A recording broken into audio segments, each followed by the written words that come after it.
Hey folks, and welcome to Mekton Heist, a Mekton actual play stream. I am RPG Hour. You can find me at RPG Hour or uh, my new personal account, NB Mecha Pilot. My pronouns are they, them.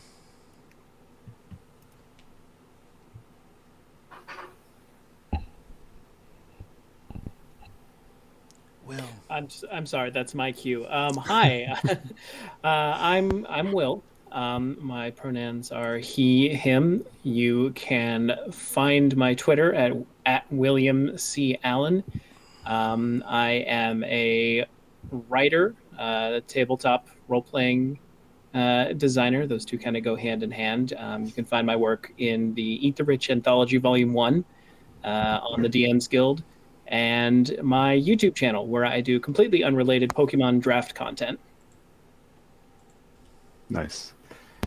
Well, let me know next time you're doing a Pokemon draft because that actually sounds really fun. So my name is Emilio. My pronouns are he, him, and I am one half of the Let's Roll Characters team. We have a YouTube show where we roll a bunch of dice and come up with random character ideas and then try to fit a story around it. And we've got, I don't know, 20 or so episodes out there now. So you can check us out on youtube.com/Let's Roll Characters or on Twitter at Let's Roll Cars, Chars. I'm excited to play with some mechs. I'm Mrs. RPG Hour. You can find me on Twitter at Our Adventures, and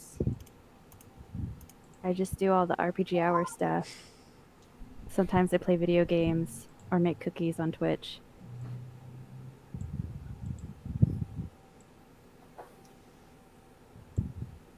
Sorry, I was doing a quick adjustment Oh, there. and I forgot my pronouns. Sorry.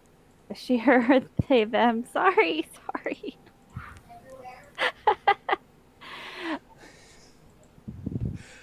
So this is Mekton Heist. We are using the Mekton Zeta rules from Artel Saurian as a that's what we're using to play the game with.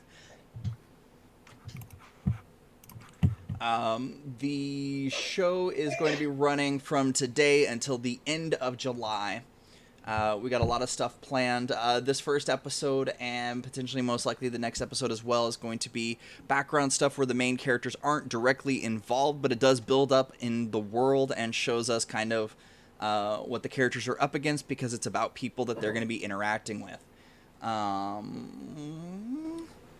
Let's see.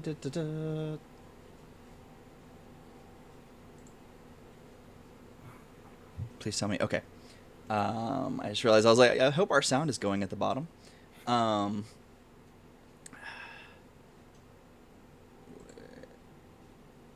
all right, so we're on the planet Sileni.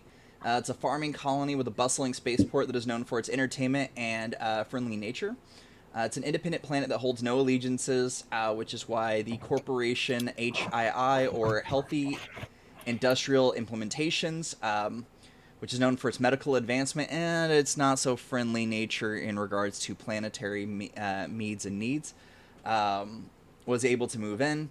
There is an ancient ruins on the, not exactly the outskirts of town. It's a little bit of ways from the town, that is currently being researched. It's from an ancient, mysterious, galaxy-spanning group mind that was noted for its advanced terraforming and planetology.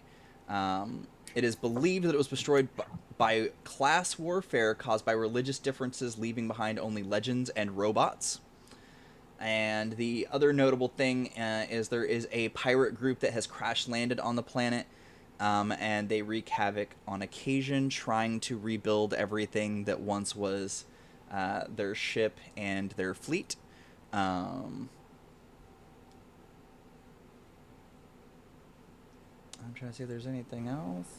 And before the show started, the characters were involved in a heist against one of the biggest factions in the galaxy, known as Ironbound.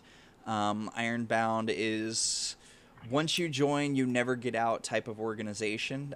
They like to be the forefront of technology. They create things in just unbelievable speed, but it doesn't look beautiful. It just operates, is their philosophy. Other organizations come in behind, make it look great, but they are definitely the first. If there's somebody builds a special mounted rocket system for a power armor suit, it's probably them doing it first, but with everybody else coming in and making it look better. So they lead the technology race, but they're almost immediately behind when it comes to, everything looking great. Is there anything else that I am forgetting?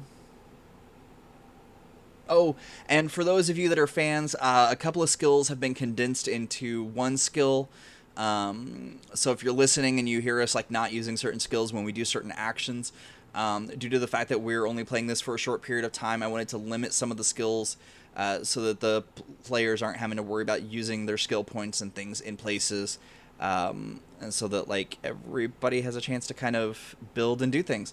I think that's everything. And then the first thing that we're going to be doing is a bar fight here on Sileni. The pirates have decided that they are going to attempt to get onto a party barge that happens to have a local HHI goon transporting something. They're not sure what it is. They just know that if it's HHI or HII, they could potentially get something from it. The players are going to be taking over some of these parts. If y'all pull up that in Cash Chat, let me know who you are picking, and you can read off the description that's there or add to it.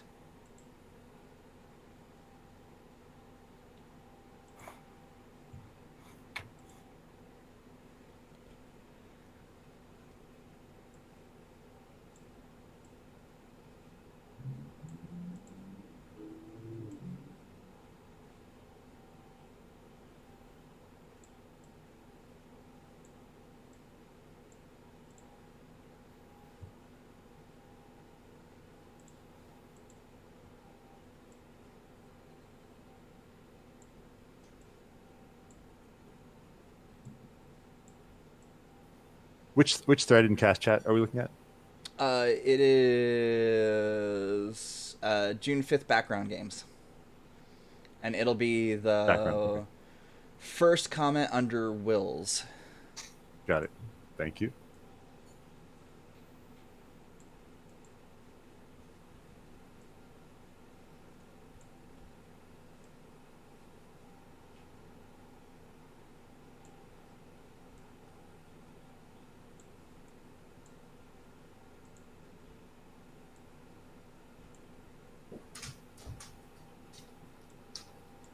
I will make everyone's decision-making process easier by claiming Kirikos. Is that how how you imagine pronouncing it?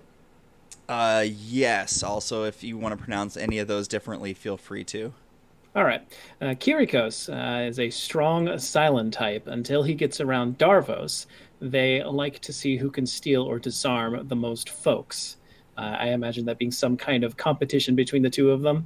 He's a tall draven. They look like humanoid dragons. Uh,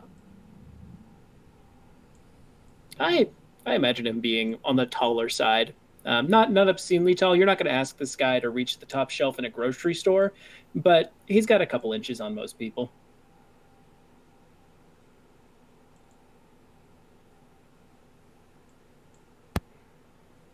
I think I'm leaning towards Dart, who is a Kinnian, which are humanoid dart frogs, a blade master who loves to talk about anything.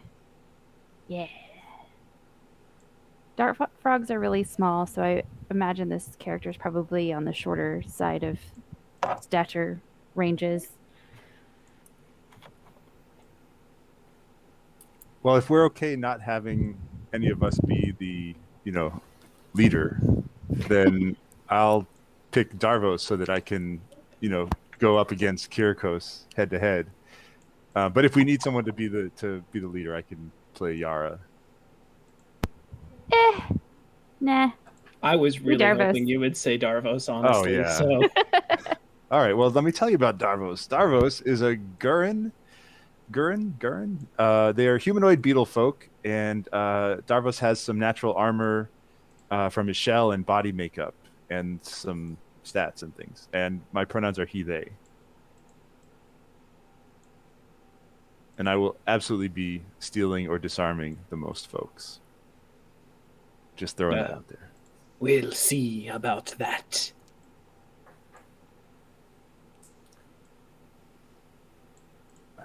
Kirikos, you couldn't disarm a 6-armed spider mech.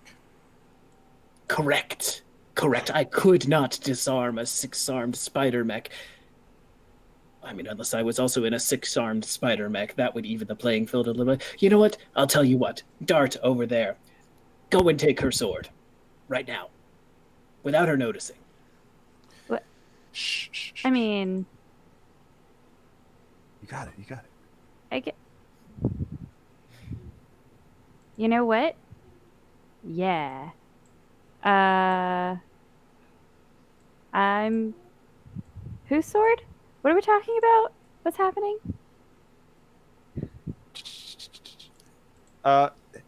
Hey, Dart, what was that story you were telling me the other day about the place where you come from? Oh, which one? Are we talking about the one where I got stuck in that tree one time? Or are we talking about the one where this one time there was this guy and he had this cat thing and Yeah, it the really cat didn't thing. fit in with the. Oh, okay. So yeah, there was If this guy and he had this cat, right? But see, on my homeworld, like cats really don't do so great as far as like the fur and it gets everywhere and it sticks to things. Humidity is a thing that Totally. has to happen. And so I may, DM, really everybody just kind of gets. I would like to try to take Darvos's handgun while he is listening to Dart drone I'm on simultaneously I feel like- trying to take Dart's sword. I feel like so Dart's really animated when they're telling stories. So it's like arms are going everywhere, right? To like gesture things out and like acting things. They're very involved with their body when they're telling a story. So they're like gesturing about all this cat hair and how like this one time it was like stuck in her nose, which is really impressive because nose slits are really tiny and like this stuff is like literally everywhere. I heard some people like actually referred to it as like the sand of the animal kingdom and like It just gets everywhere. it gets everywhere. It is like just pointing various places where they've had to pull cat hair like out of off of their slime coat and orifices and things like that, and it's just Awful. like Terrible. Tell me more about that. well, I didn't think cat allergies were a thing for my people, but apparently that is not the case because this one time my sister's uncle's brother, well, not the brother themselves, but like their best friend had this like little nephew that had like a really bad cat allergy. Mm-hmm. Half sister. Does that You're muted, but I can read lips. I can't hear. What Oh you're no, saying. I wasn't speaking. I okay. was doing the mental gymnastics for the family tree there, and I was like, so like. Does this? What? I just realized I did forget to add something to those characters on there, so I went back and added it.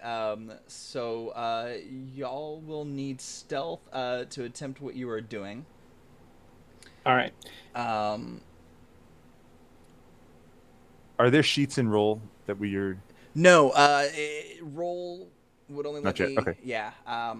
Not everybody was in the roll yet, and I didn't have the availability to create these. So I'm just giving y'all numbers. You'll just have to add the numbers in. Once again, it's a 1d10 plus your stat plus your skill. That's what you are rolling. So I'm looking at Kirikos. It's 10 for reflex plus, order this correctly, stun 8, stealth 6. So it's 6 plus 10 plus a d10. Yes. Okay. Did I put?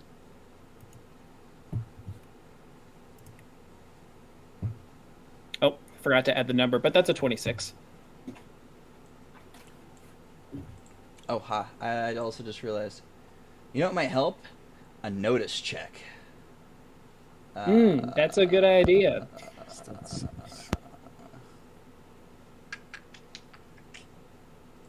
All right. So you said reflex plus stealth plus a d10. Correct. Okay. Oh, I don't have to update everybody every time. All right, so Kirika. 23. All right, so Dart. Yes.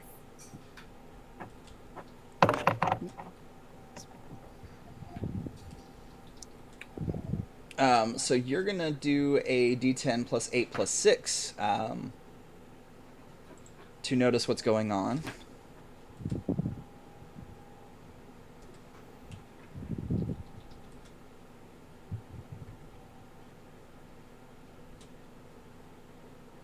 Oh wait, I gotta do.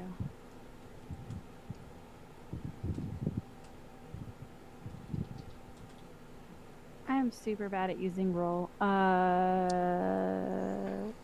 Under add buff, right?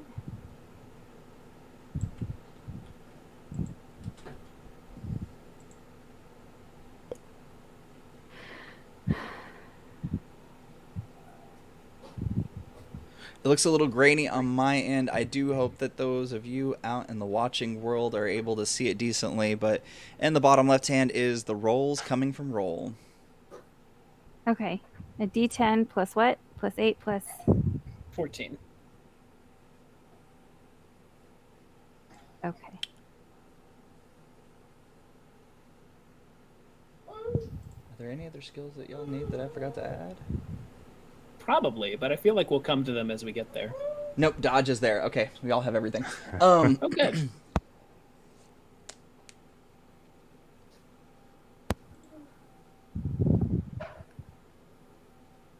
Did that show up? Let's see.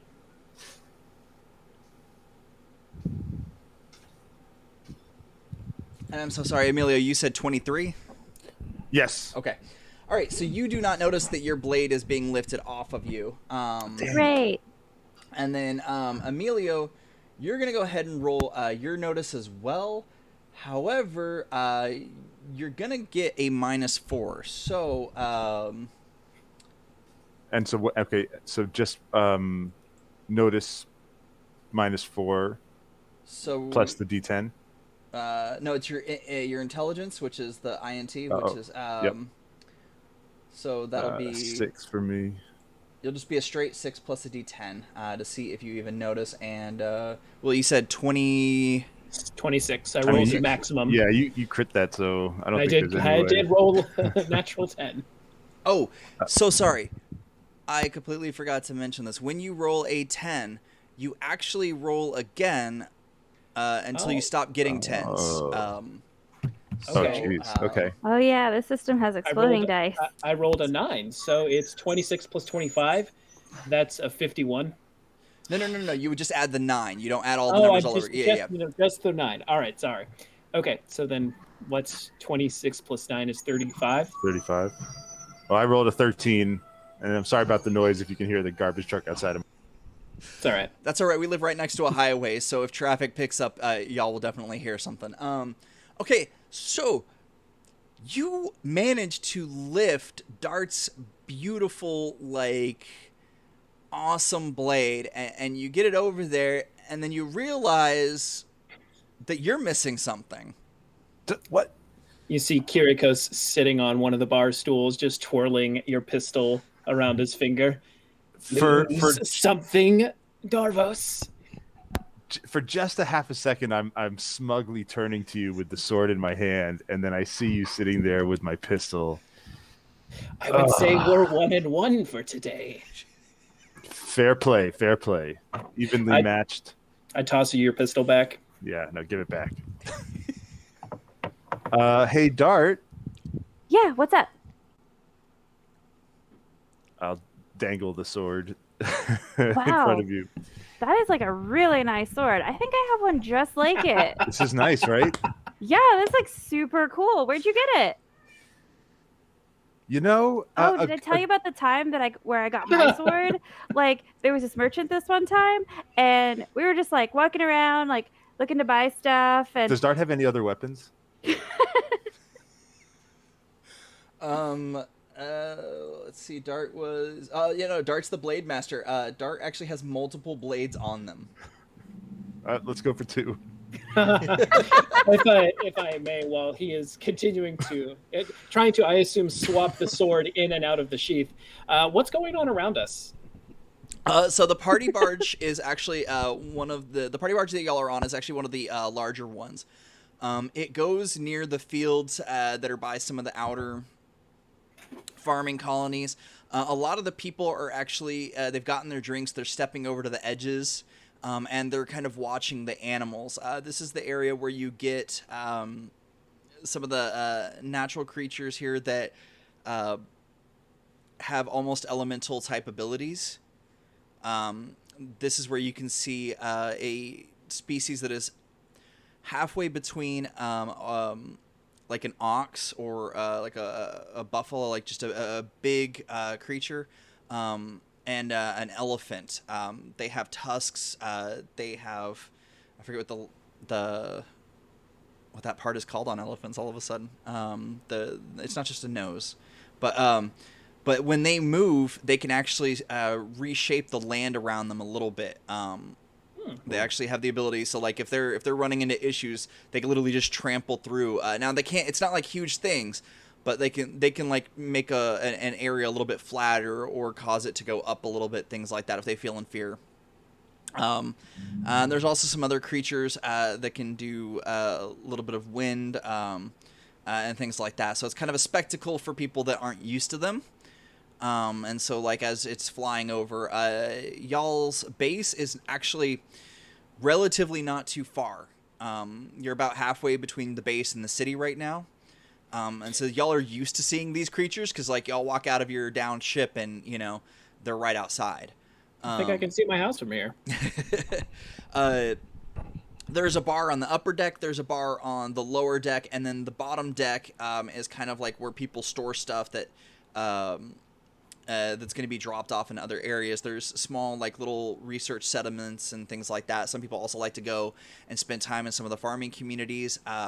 They like to get, the distilleries out there. They like to get fresh from the distillery liquor. So who doesn't, right? Who doesn't? So I'd like to go up to the bar and get something with a sharp bite to it, maybe a few ice cubes, something like citrus flavored, the kind of like reddish orange kind of fruity drink, and then go over to Darvos while he is trying to talk up darts and obtain a second sword, and mention that I'm going to start looking for our mark. When you get her to quiet down, come along. Oh, you're all business all the time. All right. Do you think that y'all would be on the middle deck or the top deck? Ooh. What's the clientele like?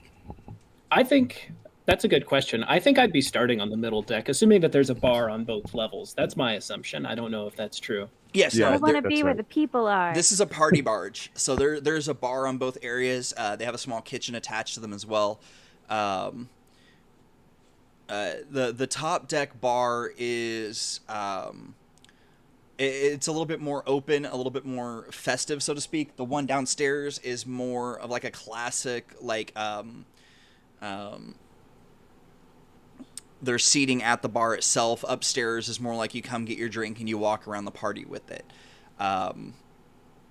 So upstairs has no seating. It's more like dance and sightseeing, and then the middle floor is more about sitting down, talking to people, so to speak. The music isn't as loud here. But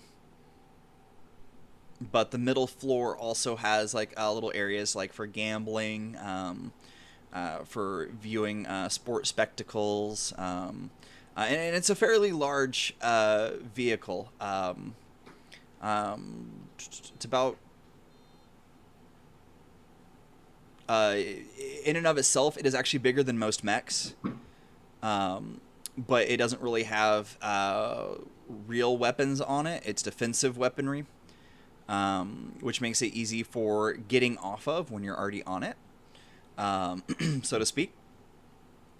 But the bottom level is basically like a more like a ferry situation. There's people store vehicles down there. There's some other stuff there, but there's not really it's not really much for people hanging out. Okay. I assume in my head that we're on the first level. I think I might start heading up towards the top level though. Attempting to locate the person that we are going to mug. So yeah, and whenever Dart pauses for a breath, I'll just jump in and I breathe through my skin. There is no breath. You're unstoppable. I can go forever. Dart. Hey, all right. Listen, I was just, we have fun.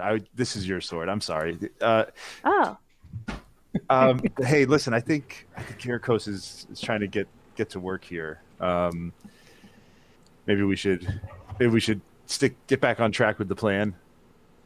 What was that exactly? Yeah, I'm having trouble remembering that as well. Let's maybe follow him.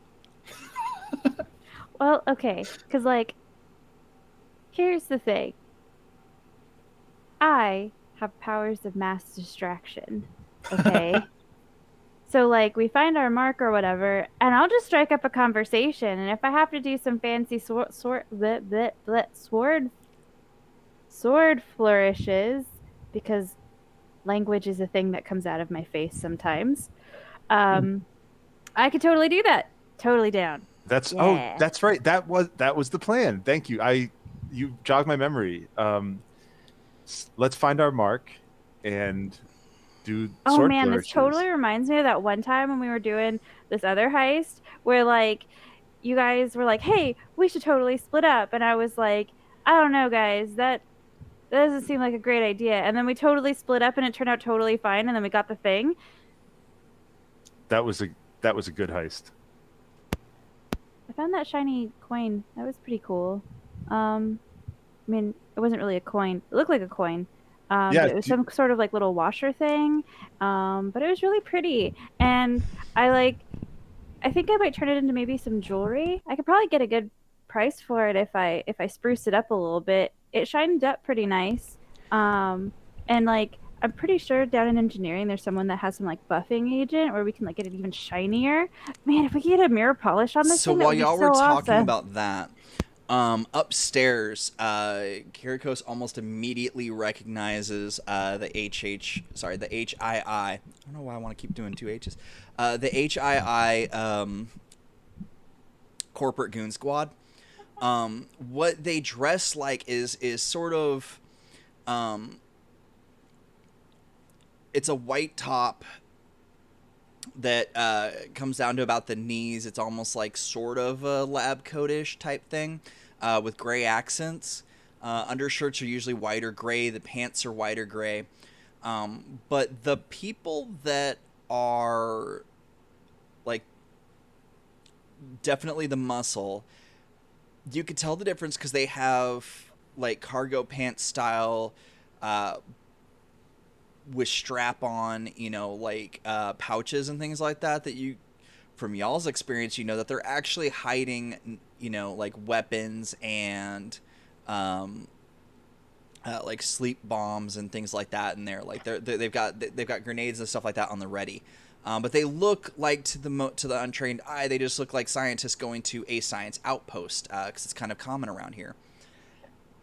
But you notice that all three of them that are up there are wearing and dressed.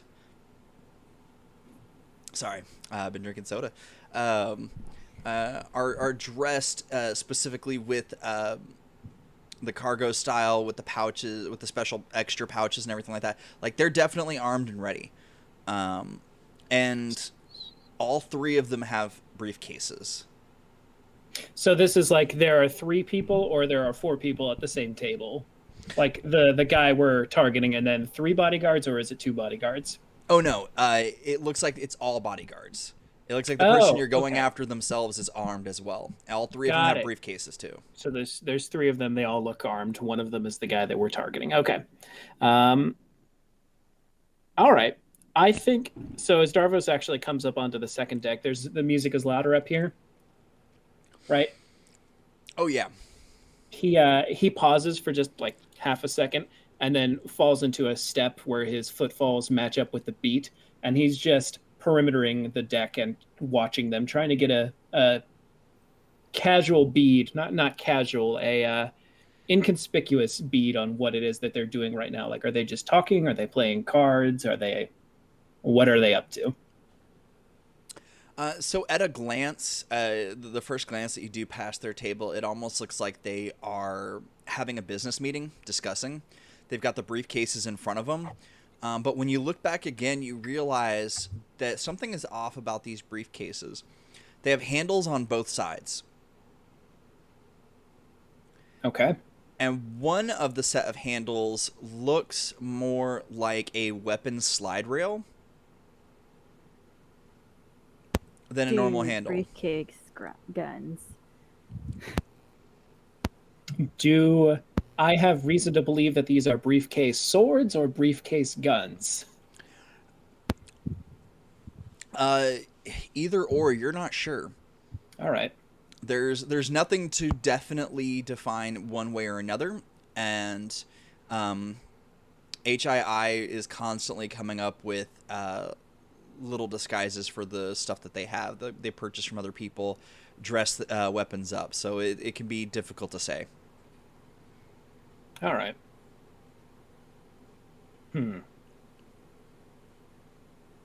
And these guys are in the business of just selling weapons in general to people.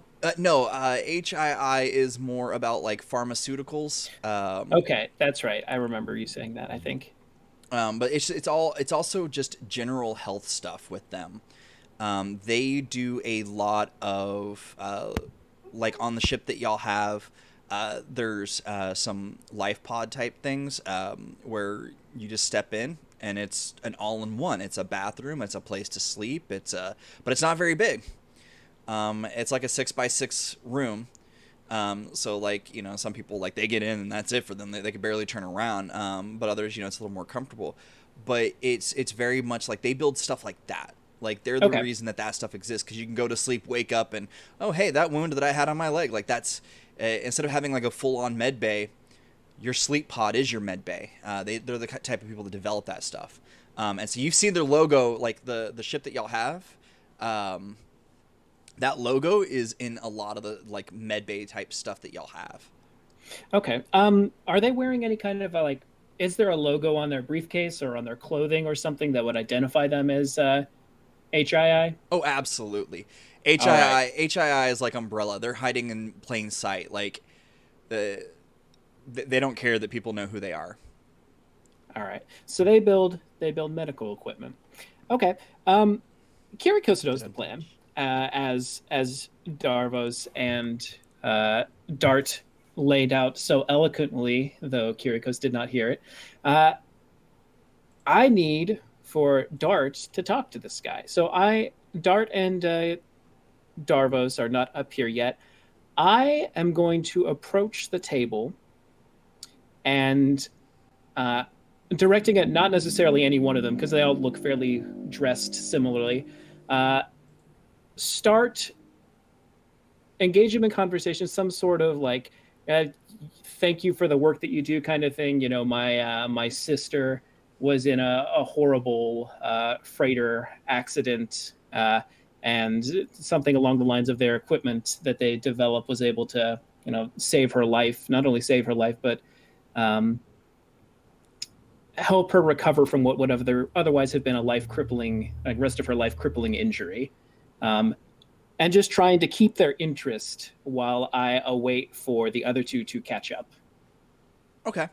Are you going to stand on the opposite side of the table where nobody is sitting? Or are you going to stand closer to the person that's closest to the stairs, opposite of that person, or the person closest to the rail?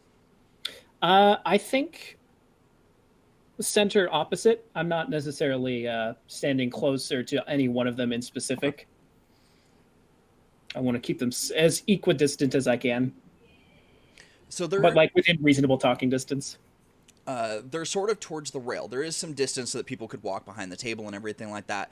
Where you're positioned is they're not too far from the stairs, but they're not too close either. It's the closest table to the stairway, obviously for strategic reasons. And so where you're standing, there's a table behind you. Now, if you walk backwards, you're not going to fall onto it or anything like that. But just to give you an idea, and there are tables to the left of you as well. So basically, they're right in front of you, and to the right is the stairway. So out of the corner of your eye, you'll be able to see them when they come up, which we're going to handle them right quick. Which, oh yeah, they're all three nodding and like, of course, yes, and awesome, wonderful, very, very generic, like thank yous and stuff like that. But yeah, how are y'all doing down below? Dart. Listen, I know we can get this thing super shiny. I'm sure of it. I think we better head upstairs. Kirkos has been gone for a little while. Oh, What do you say? Yeah, okay, that's fine. So I'm gonna head up.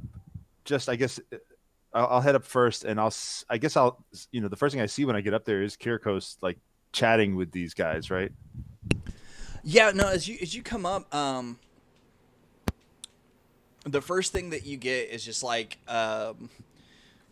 the blast of music. The difference in level between the bottom deck, the lower deck, and this deck is just absolutely just phenomenal. It sounds like a full-on party's going up here, and you kind of see some people off to the left-hand side, and then straight ahead is a couple of HII folks, and they're kind of seem not exactly annoyed, but kind of like, oh yes, thank you, yes, like.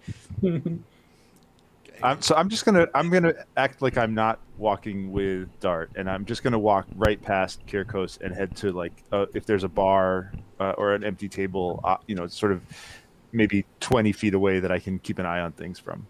Oh yeah, there's a couple of empty tables like right there. There's a table actually right behind Kirkos that you could sit at, and right behind one of them that you could sit at, as well as the bar is kind of off to the side. But remember that you can't sit at the bar on this level.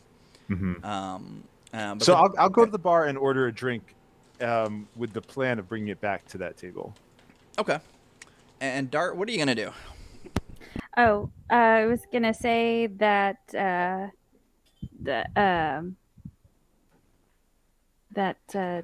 doesn't need to worry about not looking like they're walking up the stairs with me, because as soon as I hit the wall of music that is going upstairs, Dart's like, yeah, party, and like dancing, and like sees the table with one of them is our mark or whatever, and is like just immediately beelines and is like, whoa, those uniforms are like super awesome. I had this cousin. Well, they weren't really a cousin. They were like, oh, I'm sorry. I didn't mean to interrupt you. Were you talking? Because I was going to tell him about how I have this relative that, like, well, not really a relative, but you know how, like, sometimes people are, like, your relative without actually being, like, related to you? It's just, like, they all happen to have, like, the same spawn pond or, like, So I guess it's kind of like a hometown, but not exactly. It's, like, almost like a neighborhood, but no, I guess it's more like a cul-de-sac. Well... Anyway, but yeah, and they like totally worked in one of your divisions. I don't remember what they did though. Was it research or was it manufacturing or was it... Anyway, it doesn't matter. They totally worked with you guys and they always had the best uniforms. Chelsea, I feel like you're a force of nature and I do not deserve to speak up while you are going off. But yeah. No, go for it.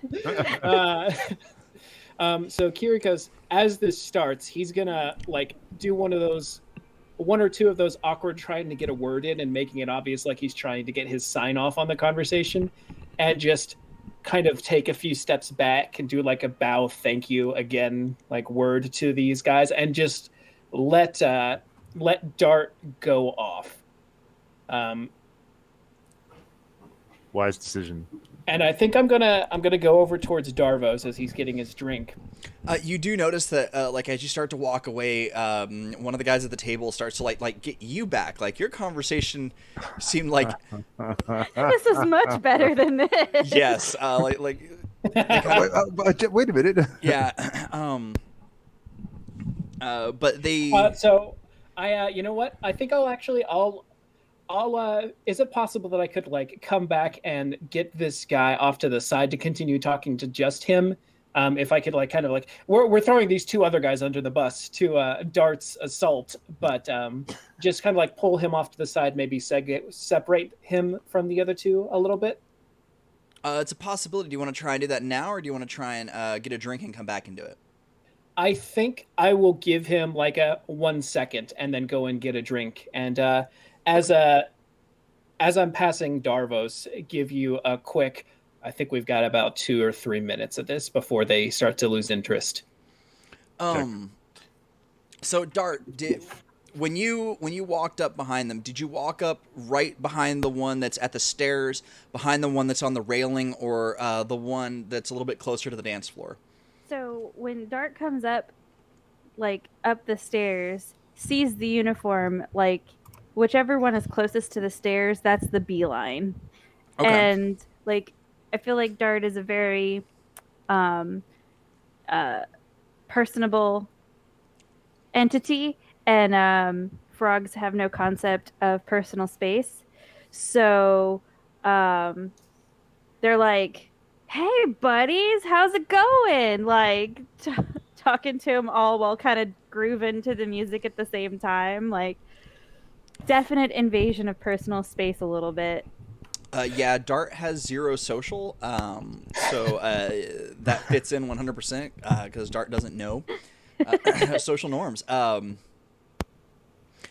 Also, I apologize. One thing, also for Darvos, that Kirikos would have given you like a small point, like at you at the end of his statement of like, we got 2 or 3 minutes, and do a point like, this is like a code for this is on you. You're gonna get the thing. And then you'll see him go and distract the one guy, or attempt to. Yep. And so we know that.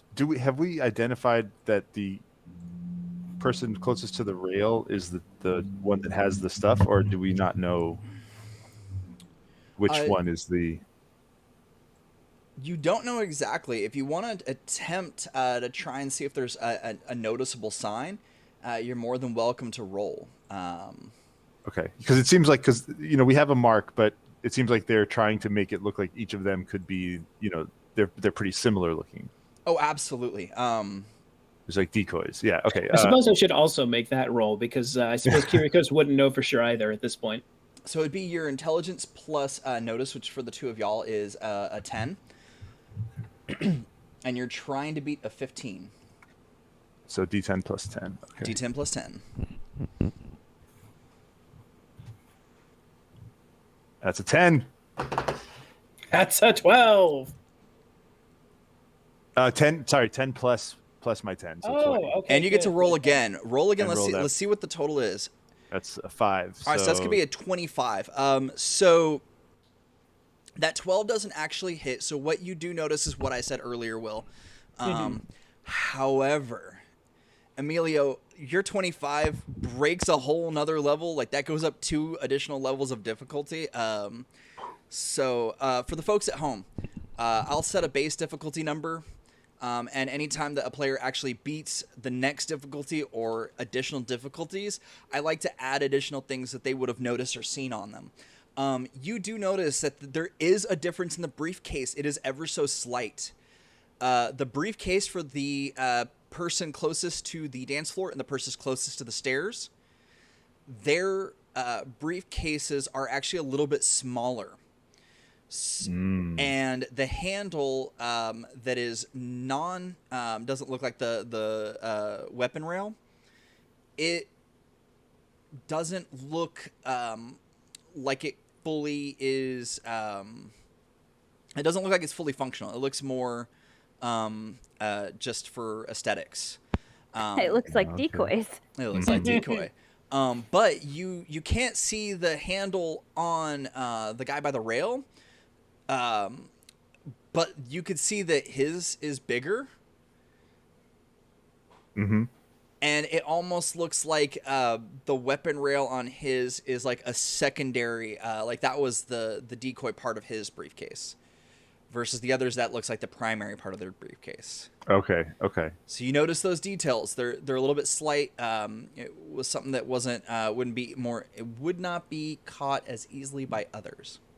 Excuse me, goodness. And so Dart has the one nearest to the stairs, and the one who gestured to Kirikos not to leave is the one closest to the dance floor. So the last person is the mark. Correct. Okay. All right, I'm gonna post myself up at my adjacent booth and wait for Kirikos to make a move. Okay. Are you gonna go? So with Kiriko's having moved, are you gonna sit at the table that kind of the empty table that faces the empty spot at their table, or are you gonna sit at the one that is between the one that's closest to the dance floor? Hmm. Are you gonna post up in their line of vision, or are you gonna post up kind of more of a side Off to the view? side, kind of. I think off Yeah. to the side. Yeah, Okay. exactly. So that table is mostly empty. There's a couple of like odd drinks off to the side, but it doesn't look like anybody's been there for a while. There's no bags or anything like that there. And you could still hear Dart is still just going deep on this, trying to explain hometown versus the pond versus the actual relationship with this cousin. So while I'm getting a refill on my drink, I'd also like to grab a drink for Darts, something in a like a large bowl shaped glass that's like filled near to the brim with a lot of ice cubes. Hmm. Oh, And that okay. and One scorpion bowl. and as I'm making my way back to have my conversation with this guy on the side, it's just slide it into Darts' hand as she's going off and give her the drink. All right, so what do we call that drink? What do we call that drink? I don't know. It might be a scorpion bowl. That sounds like a cool name for a drink. I don't know if that has a real world equivalent. It sounds like it's something that would have a real world equivalent. I imagine this is like one of those like almost like if anyone's been to what's like Papados, they have like the swamp thing, like big fish bowl type drinks.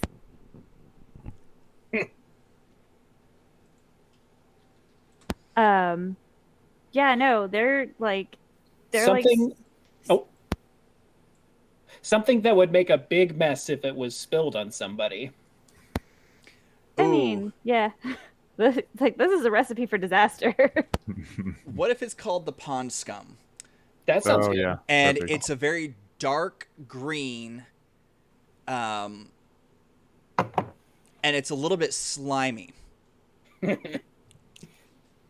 Yeah, and it's exactly what a humanoid dart frog would be interested in, Want to right? drink? Yeah. Perfect.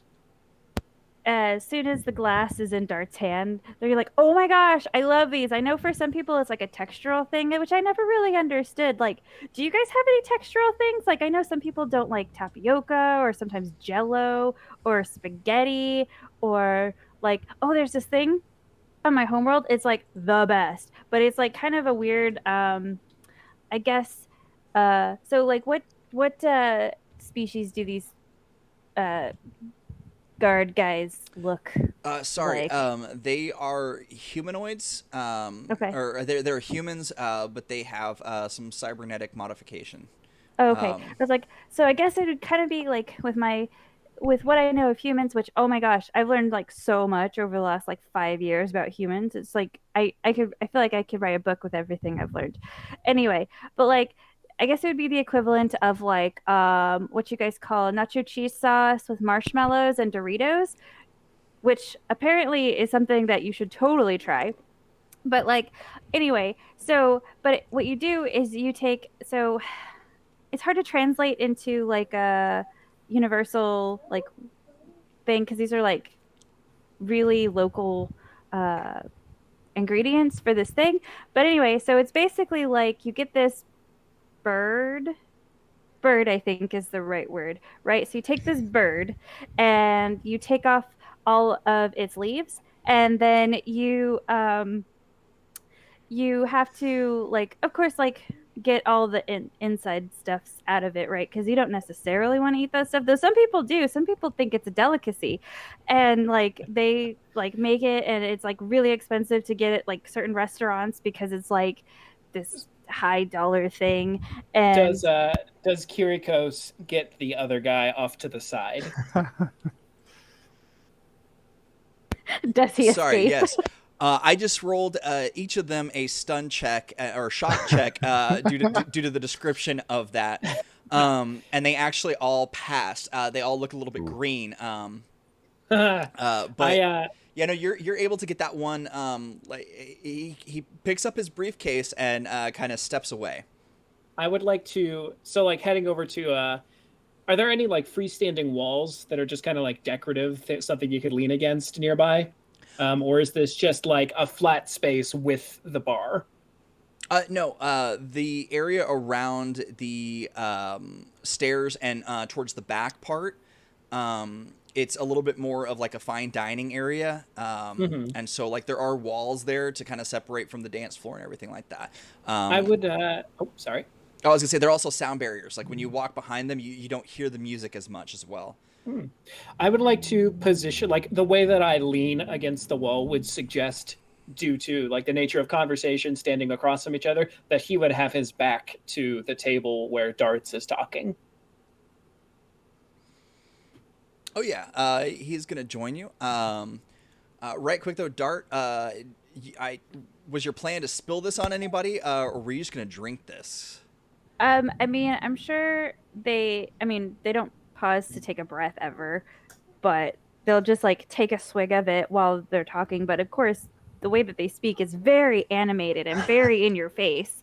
How they explain things and like move their hands to try to describe like sizing and proportion and like distance, and like try to like almost like I feel like the way that they speak is very reminiscent to how you add information in American Sign Language, which everything is like you are a stationary, everything else is around you, and based on the proximity from yourself to whatever you're talking about is where you start the gestures for the words to describe said object. And so like that's how they approach talking to people, because they feel like the more information, everyone's on the same page, and there doesn't seem to be any like room for misinterpretation of information. So is your goal to spill it on them or no? That's not the goal, but it's gonna happen. Okay, if it's not the goal, then we will move on to this next part then. Kirikos. Yeah, that's me.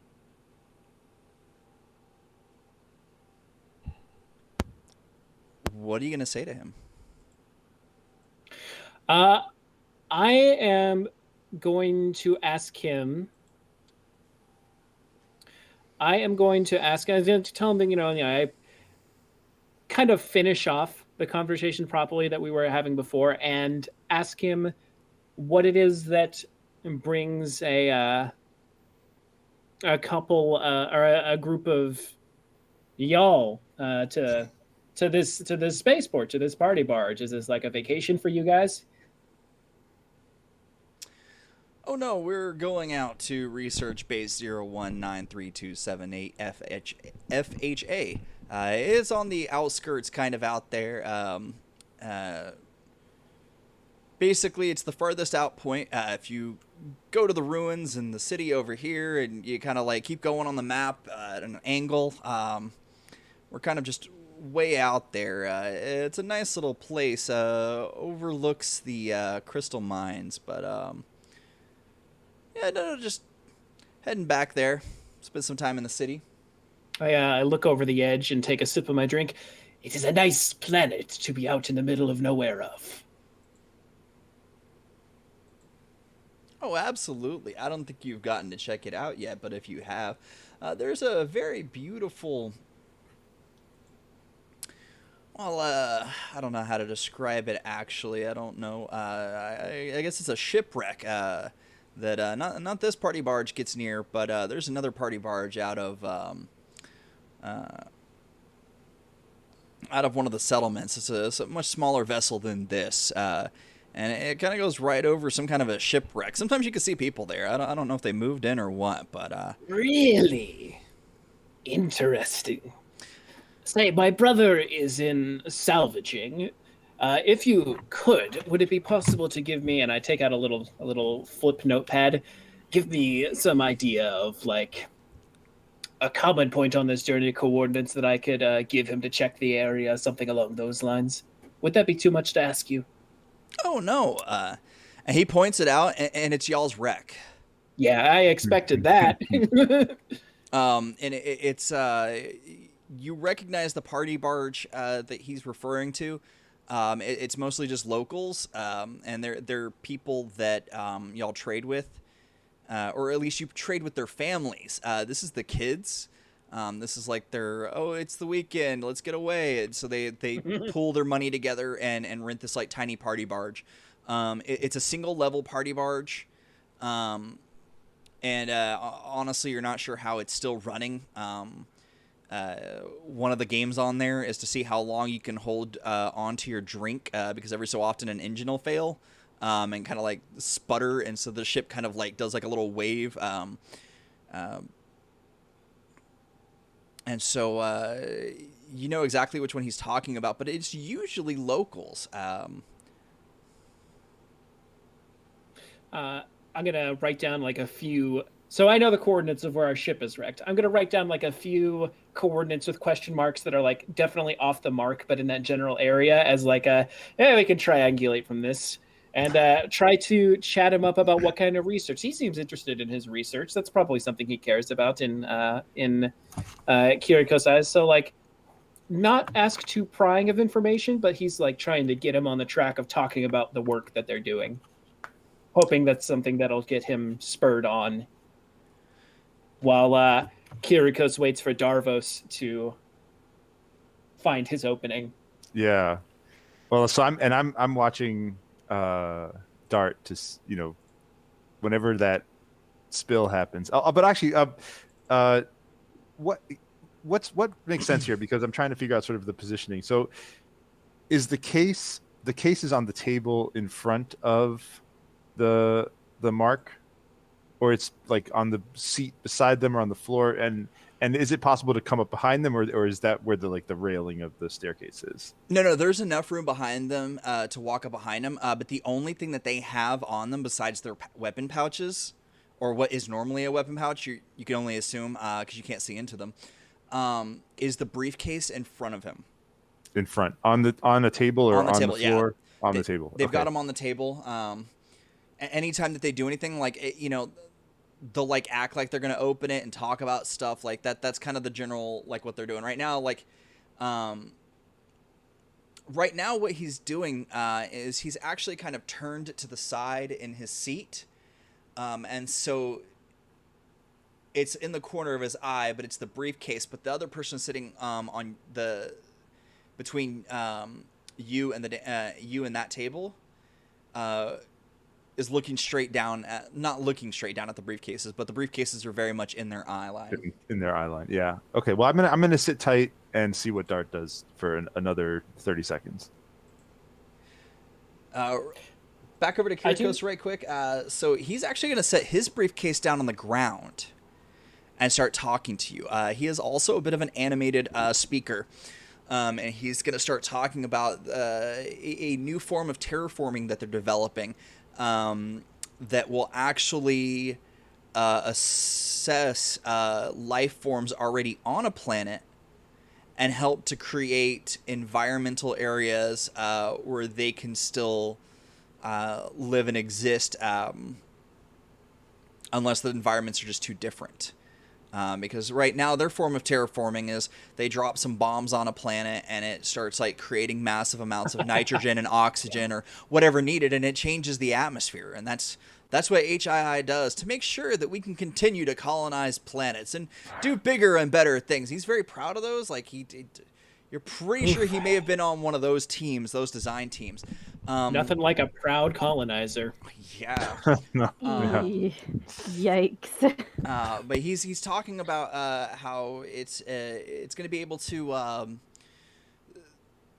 go in, and what they'll be able to do is create basically multi environmental planets. So there will basically be areas on a planet without domes that are perfectly breathable for carbon-based life forms that need oxygen. And then if you go to other areas, it's more for nitrogen breathers or more for sulfur breathers. And so that you'll actually be able to have those on two different breathing environments on one planet, without having domes. I have a question. I have two questions. One, when I asked about like pointing out where the wreck is it reasonable that I would have been able to shepherd him over towards the railing, like the edge of the barge, and as pointing it out would be easier if we're looking over the landscape. And question two is, what is this guy's name? He will actually, as soon as you bring it up, he'll actually pull up a virtual map.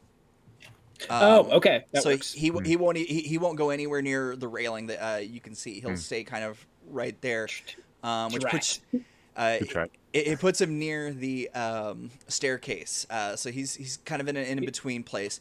So he's near this. Okay, he's near the staircase. I can work with this. Basically, the area that has the wall that was closest to where y'all were. It's like an entrance area to the nicer dining area. And so when you get closer to those sound walls, you can already hear where like the sound of the music is starting to get lesser. Even though like on one side, you can hear yourself better and things like that, versus the other side, you still hear that music because the walls basically absorb the sound and nullify it. He doesn't give a name, but on his ID badge, he does have a number. What is that number?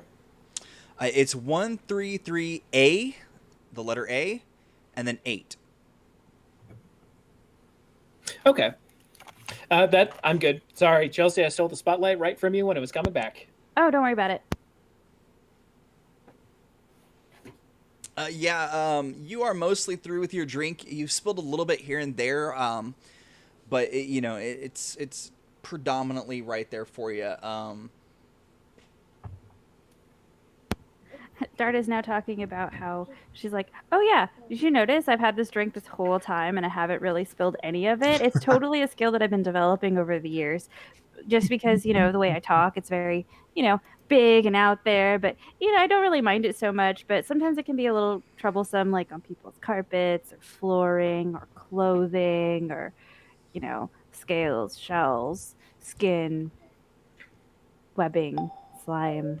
So I've been traveling with Dart for some time now, right? So I would know if like there was something that would surprise them or. Oh, absolutely. I just have one quick question.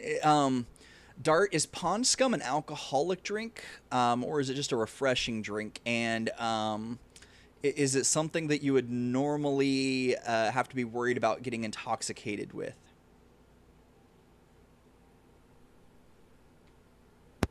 Oh, I'm pretty sure it's alcoholic. And, I did say that Dart is kind of on the smaller scale of things.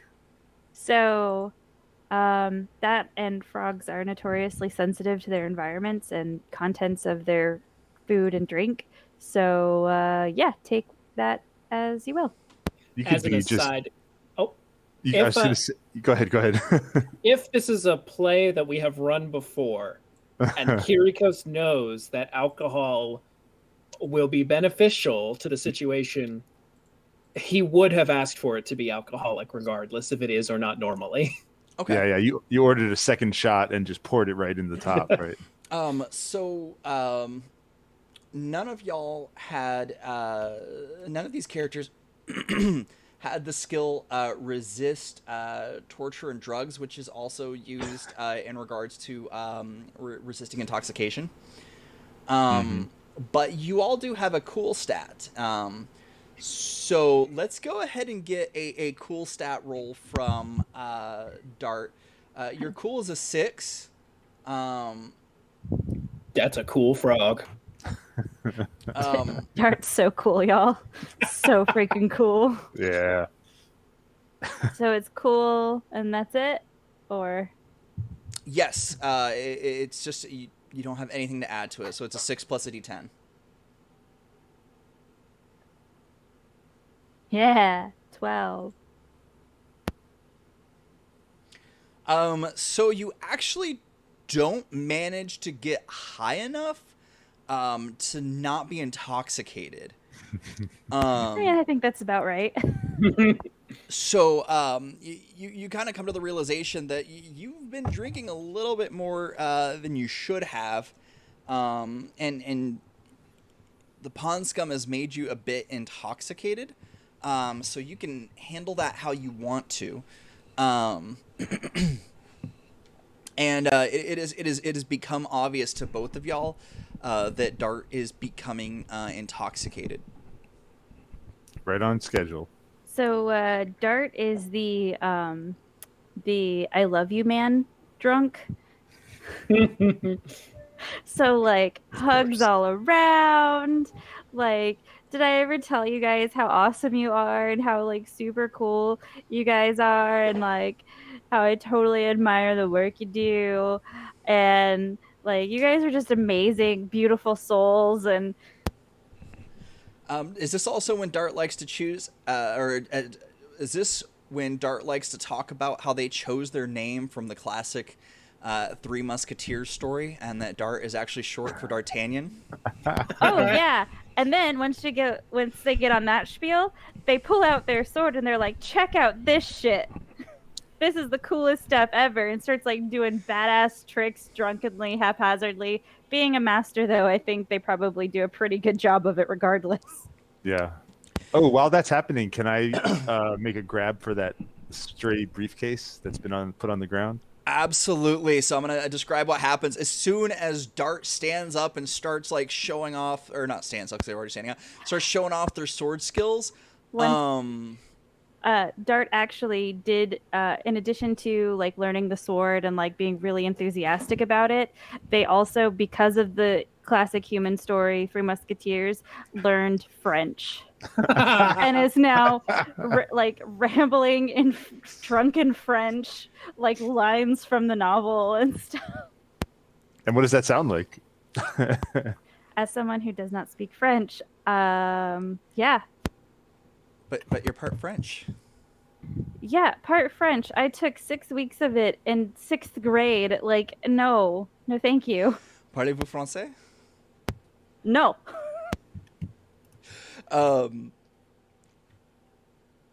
Yeah, y'all realize that it's quite a distraction to the people sitting down because they have at this point the one that was sitting with the briefcase that was important to them has kind of turned their chair and they've now got their hand on a side pouch, and the other person has switched chairs.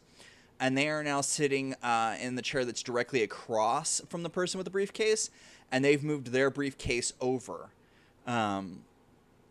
which means that the briefcase in question is not directly in their sight.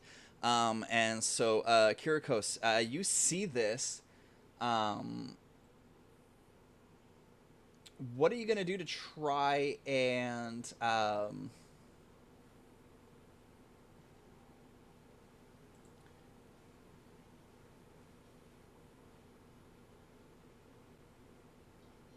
Okay, my computer froze for a second. Sorry, guys. Or not froze, but like nothing was happening when I did something. Everything else was working, just something didn't come up is what I'm trying to say. I am really bad at describing things right now. I don't know why. And I'm running the game. Hey, guys. Welcome to this. It's not like descriptions are important or It anything. doesn't matter. What are you going to do? Actually, you know what? Give me a quick notice check. Okay. Yeah. Can you remind me what? Let's see. Oh, did you say Darvos or Kirikos? Oh yeah. Who was it? Sorry, Kirikos. Okay. Kirikos. Kirikos. So notice is Uh, 4, and plus your then int, which is a 6. 6. So 10 plus, or D10 plus 10. Okay. 14. Yes. Okay. You notice that the person in front of you, the way that they've been talking and interacting and everything like that, they may be more interested in you than the story that you are telling. Well, I originally came here because I was assisting my brother with some shorthandedness in his salvaging operations. But we'd been here a few years ago, and I thought that before I headed back home to insert my actual home planet here, I don't know where I'm from, that I would take a little bit of indulgence, take some touristy trips, welcome in the sights. I really enjoy the look of this planet. It feels easy to get stuck here if you're not careful. They're completely enthralled. The conversation is kind of back and forth. They try to complement the story and the things that you're telling them as best as they can. You've basically taken them out of the fight without having to fight them. So Seduction. Kirikos was trying to do that from the start. So there's a couple of different things that you can do here, Darvos. Okay. You can attempt to stealth the briefcase away. Mm-hmm. The only problem is that all of the staircases to go to the level below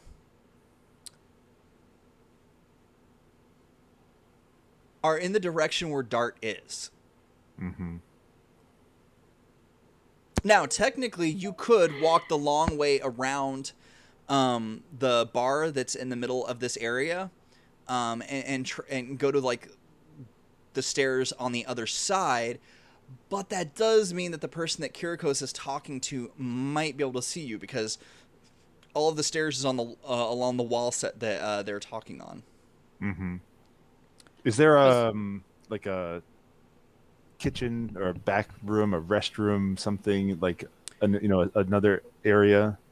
So it's the restrooms are on that same wall that y'all are that Kirikos is at. The kitchen, however, there's two forms of a kitchen here. One is like an open air barbecue grill type thing that's right in the middle of the bar. But there's also some sort of dumbwaiter system or like elevator system or something. Every so often there will be a bot that kind of pops up in the middle of the bar area and like comes and serves some food that's not exactly fancy, but it's like it's something that's not going to be made as easily on the grill. Sure. And so like they'll kind of pop up through there. So there is that, and that's more to the right hand of you rather than in the direction where everybody sees. I have an important question. Yes. Do we have a planned escape route, and are all three of us on the same page about it? Right. Yep. Or at least was Dart told and forgot? All right, so we don't have a planned escape route. Got it. Presumably, though, we might know where that dumbwaiter goes. We might know the layout. We might have, checked out the layout of this place a little bit beforehand, done a little recon. We are moving, right? This barge is moving over Correct. The landscape. Okay, so we are in a flying vehicle. Yes, it uses gravity-based technology, and how high is it flying? Roughly about 100 feet.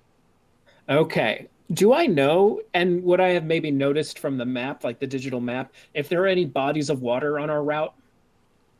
There is a body of water coming up, but the absolute bottom level of the party barge is also, like I was saying, it contains vehicles, which include other types of gravity vehicles in case of emergencies.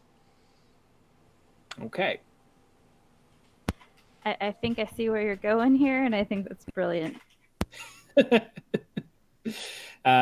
Well, Potentially. now in Kiriko's mind, we have two options, but the party may only know about one of the options. Mm-hmm.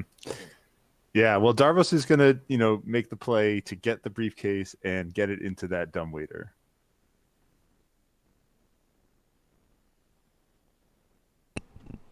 Go ahead and give me a stealth roll for you.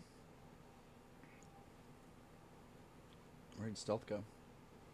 That's going to be a 16 plus a d10. 16 plus 10. And we are shooting for a 20 here. That's a 26. Nice. So, actually, do I roll a Yeah, second? you rolled a I rolled a 10. 10. So, Kirikos would Yes. never say it out loud, but he knows Darvos is better at this than he is. it's a 9, so 35. Okay. Not only do you lift it off of the table, nobody else, even in your own party, happens to notice that the briefcase has been moved. You notice that Kirikos is doing his thing where he's kind of back and forth, mental gymnastics of trying to keep the conversation going, kind of trying to keep somebody entertained and off the out of the out of what's going on, as well as attempting to figure out the potential get out of jail free card, or escape plan. Yeah. How viable is it to eat ourselves off the deck? And so they're kind of in those mental gymnastics, and Dart is just an intoxicated, sword flailing fool. Ball of fun. Eloquent swordplay, brilliant choreography. She is a refined lady of culture, sir. Oh, not sir, but They learned French. Yeah, I get the feeling that you're at this point, like you're in your intoxication, where you're trying to juggle 3 swords. And trying and being successful. yeah, I wouldn't exactly call that eloquent, but yeah, no, you are able to get that over. Now, because of your previous roll, I'm going to drop the difficulty down to a 10 for you to, without raising suspicion, get that briefcase to the dumbwaiter. Okay. So the same roll, 16 plus. 16 plus, yes. If you roll a 1, this is the only way that you could fail. If you roll a 1, what happens is you add an additional die roll, and you subtract those numbers. So, for instance, if you rolled a 1 and a 10, you would subtract 11 from the numbers that you have. Let's do but this. now, it doesn't keep going. Like, you can't keep rolling and rolling and rolling and keep getting negatives. And but with the just one time. Yeah, just one time. But with the 10s, if you keep rolling 10s, you can get all the way up. I've seen it before. I've seen somebody get over 100 on this before. So explosions are only a good thing. Setting the bar high. So as I snatch the briefcase, I just send out a little mental thought to Kirikos, like, look what I got. And that's a 10 plus 16, so 26. Roll it again. That's a 1. Okay. Oh, would I subtract now? No. Only if it's the first number. It's the first time. Okay. So so 27. I think I'm strutting a little while I do this. So Kirikos definitely does not notice this because you are too smooth. But about, I'd say probably 5-10 seconds after you've cleared the area, he realizes, well, where's Darvos? Oh, he must have done. Okay, so we're good. Now, Darvos, you get over there and you realize that you're probably not going to fit on the dumbwaiter yourself. It's a bit too small. In fact, none of the people in your party look like they would fit. This would probably be like a child of most species would fit. The robots that are serving are very much on the smaller side.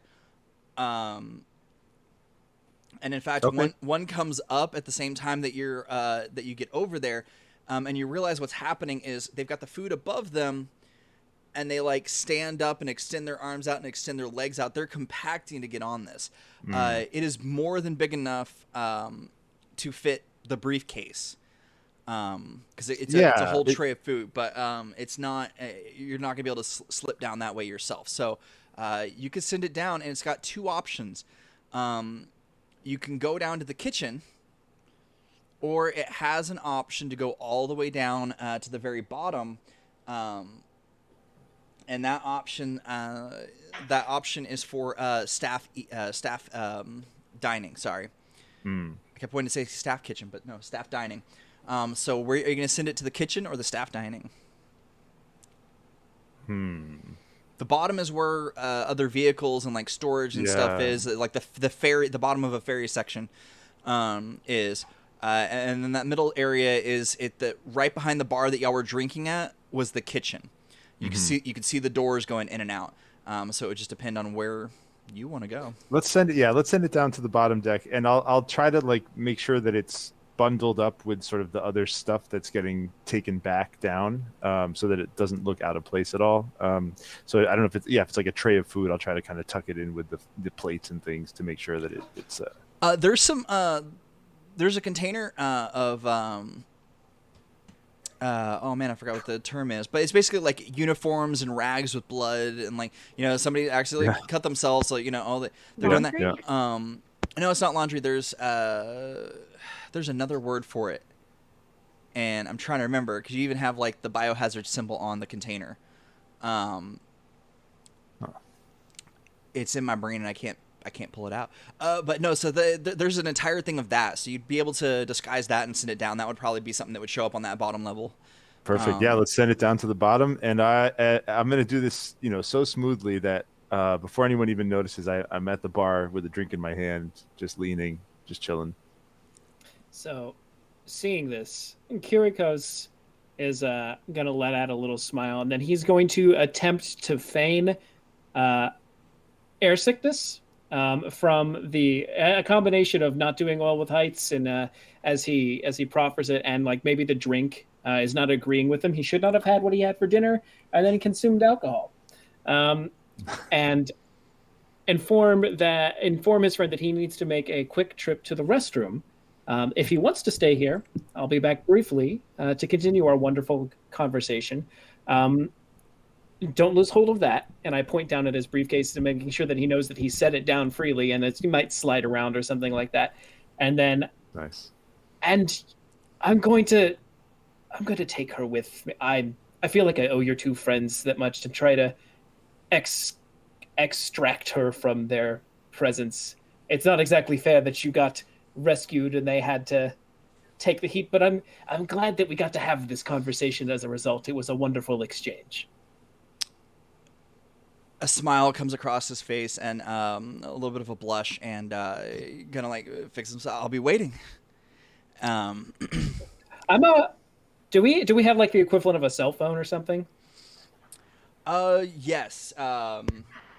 Can I get your number? Yeah, get those digits. I accidentally slipped into Circos, the other character that you had on this list, the flirt. I'm gonna give this guy my number, and then I'm gonna go try to remove Dart from the presence of these two individuals and head downstairs. Oh, okay. I didn't realize we were gonna use this stat, so I need you to give me a luck roll right quick. All right. And we are gonna hope that this is a good roll, because the character number that you just slipped is oh gosh, I'm trying to think of a character that I can be like this best describes this character.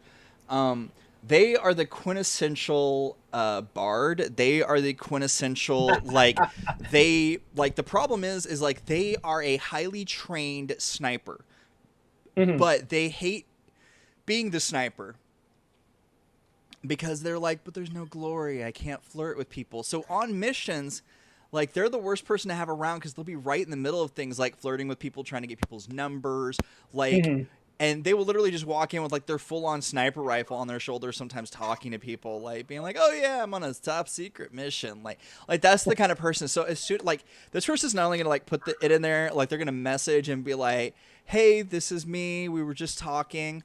So if you succeed on a luck roll, we'll say that he doesn't see it in time to message back and be like, "Hey, who's this? I don't recognize this number." So let's go ahead and get a luck roll. And your luck is a 5.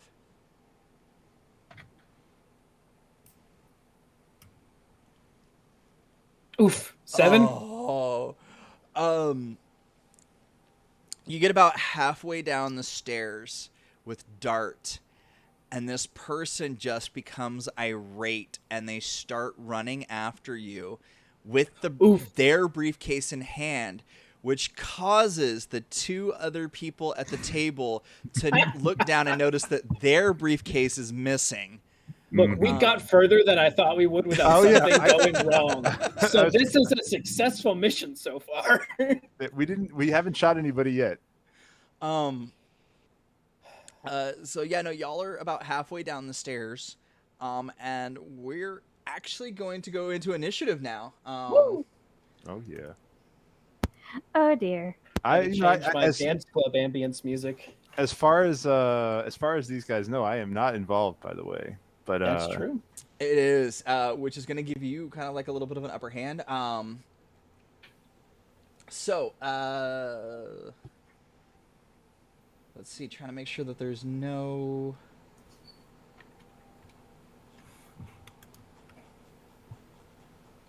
Yeah, it does not look like there's any bonuses for anybody in regards to initiative right now, so to speak.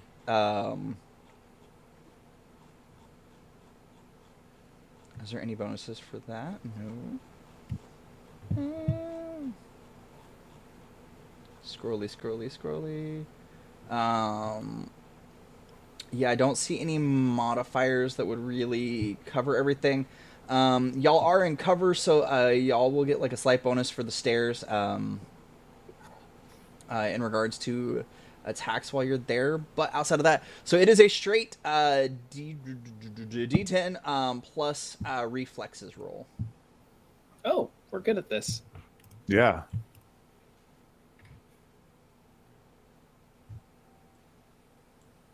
$12. I got one really, really good roll to steal Darvos's pistol, and I've not been able to roll above a 4 since. That's karma for you. That's what I get.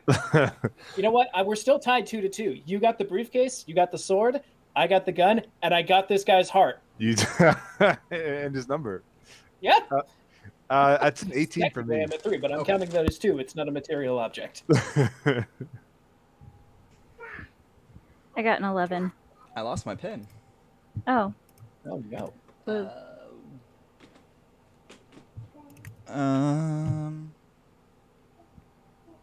You're in like a 1x3 space right now. How did you lose it? We have a tiny human that has sticky fingers. That's true. I'll make sure that the tiny human is marked as 1 thievery against Darvos and Kirikos too. Yeah. Oh, honestly, she's probably got like a full like +8 for thievery. Okay, so She'll just like randomly have something, and you're like, "How did you even get that?" She got something off the top of the fridge the other day. I'm still not sure. I had to have fallen, but like I didn't see any like evidence of it falling, and she's way too short for that. So, Toddler magic. All right, so Will was a 12, Emilio was 18, and Charles was 11. All right, the good news is their buffs aren't as good. Oh, that is right in the way. All right, so the first one. All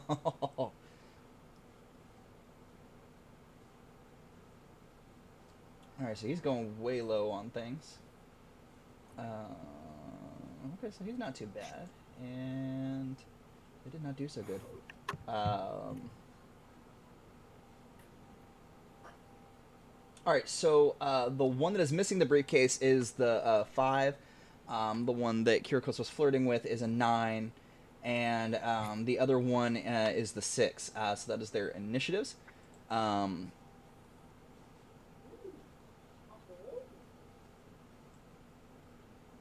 So that's gonna put Emilio at the top.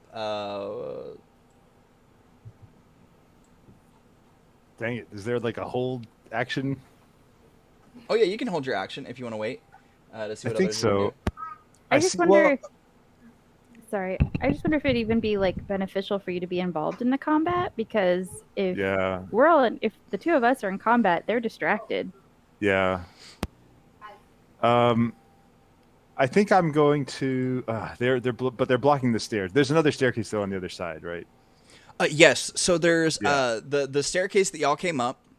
There's a staircase a little bit closer to where Kirikos was standing. Those are two separate staircases, and then Yep. there's two other staircases on the absolute other side of the party barge. Like this, remember this is a big vessel. Like there are smaller vehicles down on the lower decks. This is like Carnival Cruise Line style, or Yeah, Hmm. it's so yes and no. It's like a 3 deck version of one of those. Like so it's pretty wide, yeah. but actually not that wide if you think about it. Because like, yeah, no, that's totally a like reasonable amount of space to be in. Okay. And I the I bar also figure that. blocks a lot of a view. Oh, really? Okay. So I mean, so you could see through people because it's not that tall. There's no like roof on it or anything like that.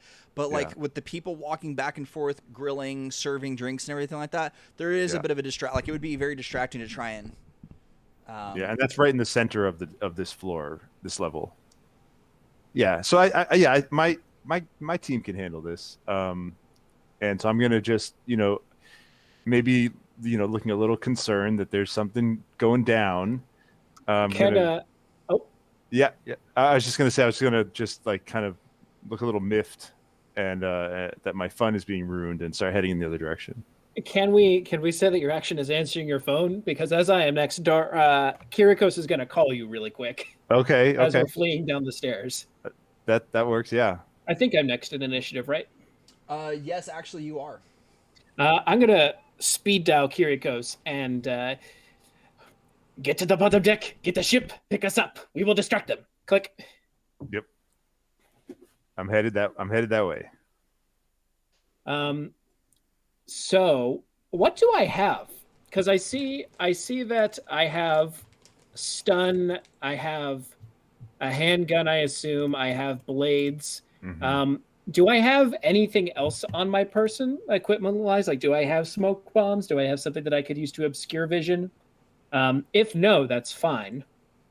You don't have anything to obscure vision, but Throw the frog. The frog's actually really good at stabbing people, so that might actually be. I guess I'm going to. so you have a very easily concealed combat pistol, Mhm. and uh, you have the ability to use blades. And I went classic pirate with everybody, so you actually do have a sword on you. Okay, good. So you have the choice of fighting with a sword or fighting with a gun. So We are going loud now, I say to Darts. Distract them until Darvos arrives. And I'm going to continue moving down the stairs to a point where I can. Is the other guy on the stairs the guy that is angry at me? no, they're all at the top of the stairs. So the one you were flirting. Oh yeah. So he's at the top of the stairs. The other two are coming towards the stairs. Okay, so Um, I could move away, like move down the stairs more. Can I reach the bottom of the stairs and still do something else? What I want to do in full is I want to move to the bottom of the stairs, pull out my gun and shoot at this guy and leave Darts in a position where she could run up on this guy with her swords if she wanted to. so where you are right now is so it's a staircase that wraps around. You're at the landing pad. Okay. So you can either use your move to like run down the stairs, which is a with your movement, with all y'all's movements, that would actually be able to something that you could actually traverse with half of your movement, and that would be no action cost. That wouldn't do anything against you. If you want to shoot, that would be your action. Okay. Um, So I don't have any expectations on what Darts is going to do. I just want to make sure that she is better at fighting in melee than I am, and so I want to give her the space to do that. So I would like to move down to the bottom of the stairs to a position where I can see the guy pursuing us on the stairs and take a shot at him. Okay, yeah, you're already at the landing pad, so you could easily Oh, just. you said that. Yeah. You said that. You're right. Okay, no, so yeah, I just like to do that then. Okay. For.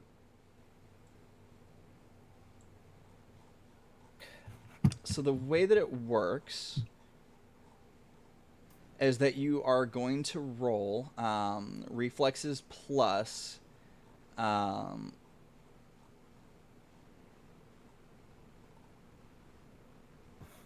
It's reflexes plus your weapon skill plus a modifier, and I am plus the D10, of course.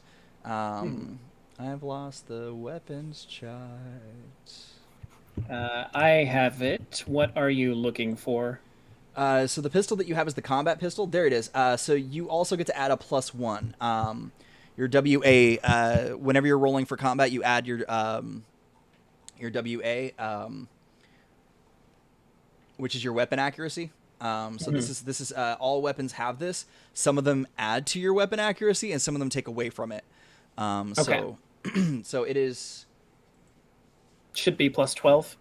should be 20. all right. And for those of you that have never played, there's an automatic evade roll. So anytime you attack or an NPC attacks you, the person being attacked gets a chance to evade. It's an automatic thing. So, let's see here. So let's see here. Their bonus is a 6. And they get a... Oh, no. Yeah, no, they only get a 12, so they do not evade. All right. So you are going to roll. The combat pistol is a 2d6 damage. Okay. Just that. Is it modified at all? No, that is not modified. All right. I got a 9.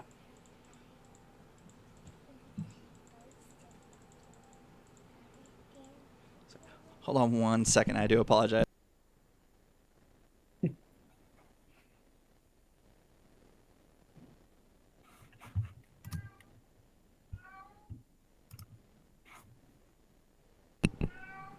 So sorry.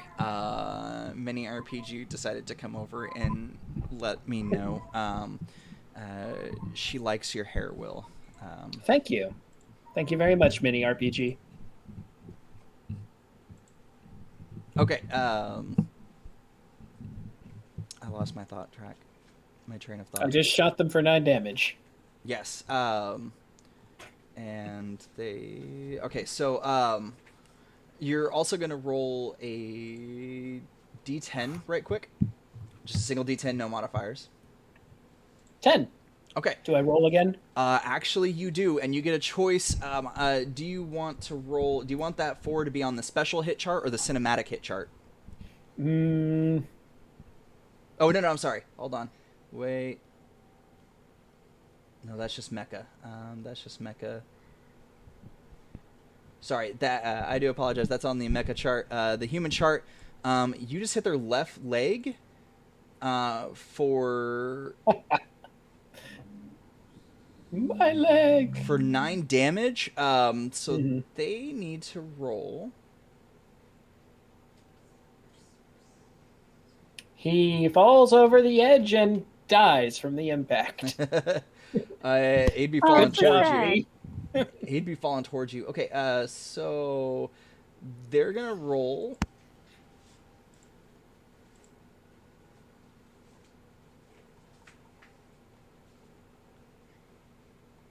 They're rolling for stun, and this one's stun is a 5.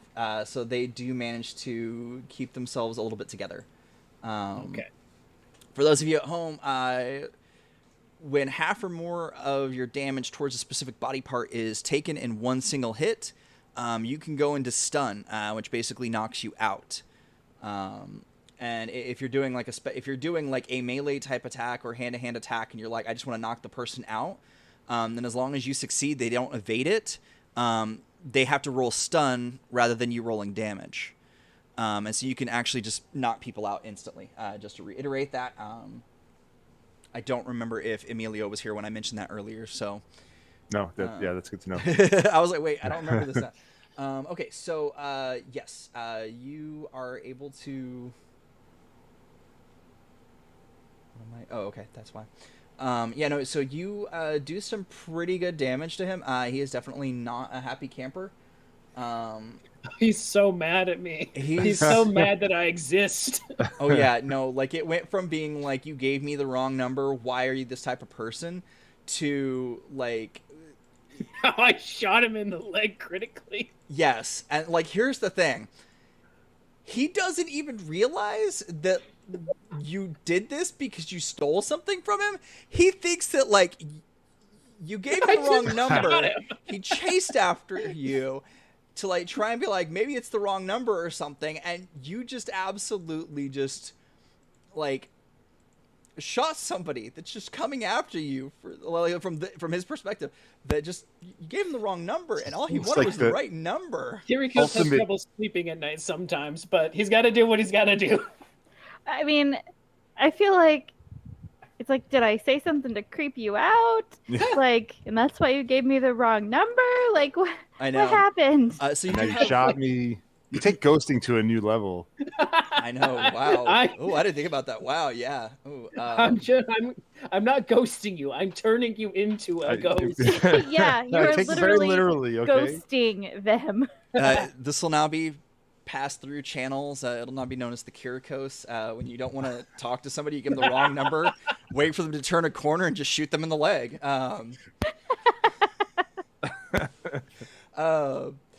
You do have one more action. I do. All right. So you can either shoot. You could do your full movement, which would get you more than just down that set of stairs. It would get you basically almost over to the area where you can go down another set of stairs. I'm gonna keep moving. This is a defense play. I'm just shooting as I'm running away.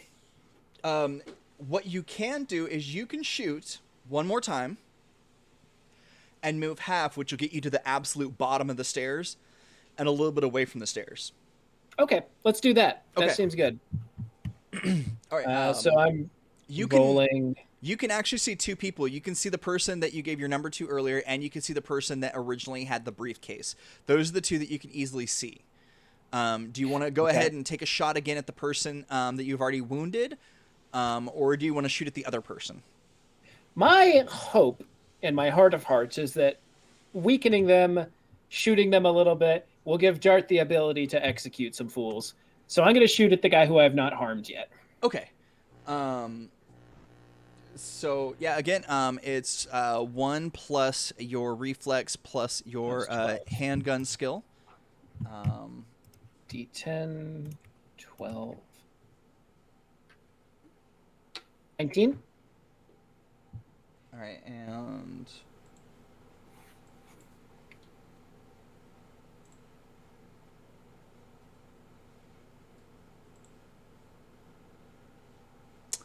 they don't succeed on evade. So go ahead and roll a d10 to determine where you hit. 3. 4, 9. Hold on, I accidentally closed the chart.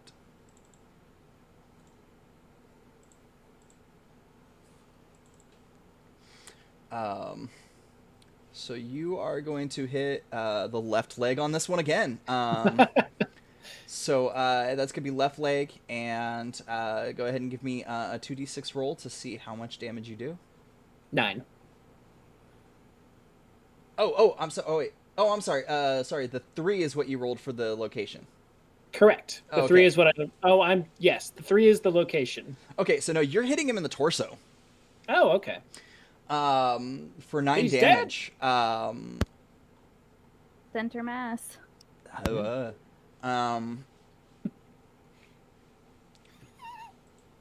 Get that on a soundboard. I know. I was like, what sound was that?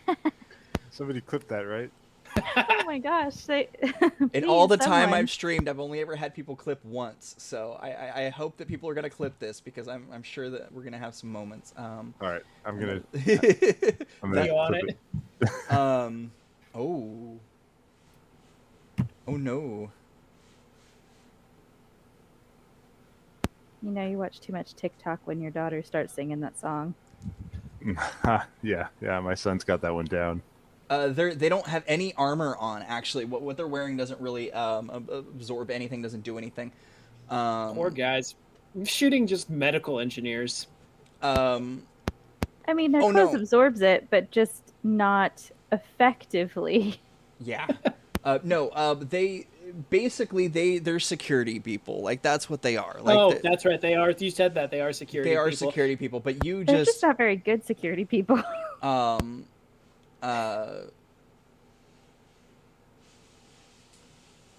So like you did more than half of his more than half. So he's got a roll to not go into cardiac arrest. Yeah. But oh no, a 2. He succeeds. Okay. That's a roll under thing. Yeah, no. Got it. Yeah, no, for stun, it's the only time that you're going to roll low. And whatever your stun number is, you want to roll that or less on a d10. And he's got a 6. So like center mass, like shreds in and just like is like taken aback for a second and like gets ready to go and you're gone. You're down the stairs. Is this a laser pistol or a projectile pistol? A projectile, a bullet. Is this lasers or is it bullets? I believe that this is a projectile. Now that I'm thinking, Is it pew pew or bang bang? Yeah. What sound does it make? It's been so long since I have played and run this game. I don't remember what the combat pistol is. Let's pull up combat pistol. Semi-automatic, high handgun, high capacity, high reliability, lethal, accurate. What could you say more? I'm gonna guess that it's not energy because I just realized that there's energy pistol and heavy energy pistol. So this is very much bang. It's a bang bang. All right. This is a bang bang. Rudy Tooty point and shooty. So yeah, what kind of damage did you, or not? What kind of damage did you just do? When you're running, you get down to the bottom of the stairs. Mm-hmm. Are you going to make a beeline for the stairs that go downstairs, or are you going to try and take up like a defensive position, so that you could try and make sure that nobody's following right behind Dart when Dart comes down? There's a 4.5 foot tall green porcupine following me, so I'm not going to leave her behind. But I'm also assuming that she can handle herself. All right, so you're going to make a beeline for the stairs going down? No, I'm not going to leave her behind. I'm going to set up a defensive position because, like, if they catch up on her, she's going to pull out the swords, I assume, and like, that's going to become a stuck fight in Kirikos' mind. I couldn't remember my own name. The area that you come down to, there's nobody here. There's a couple bartenders. They're still there cleaning glasses, like ready to make drinks. Like they're not bothered by this. They're not bothered by this. They're not bothered by this. I mean, it's one of those mind your own unless it starts causing a problem at the bar. I mean, like, yeah, like you're kind of like Just way out in the middle of nowhere. Yeah, it's a party barge. But the tables, there's a lot of tables here, and they're very thick and heavy. So you're able to toss one of these over and basically set up a defensive position if you so want, if that's what you want to do. Or there's also a couple of like gambling rooms that are right, like private gambling rooms that are in between you and the staircase. So you'd be able to like prop open a door, but people may be hiding in there. I like the tables seems cooler to me, and kick over a couple of tables for cover. Okay. All right, so back up to the top, unless Emilio wants to interject. But I didn't. Are you still Oh, holding? no. I didn't do nothing. Yeah, No, I know. I was asked because Emilio is holding. So Oh, Oh, I'm just Oh. headed for the back stairs. okay, all right, never mind then. Yeah, yeah, yeah. Can I make Uh, Okay. it down to the first level? oh yeah, no. If you go at full, if you go full movement and you're gonna go like around the bar to those other stairs, Mm-hmm. because that's running.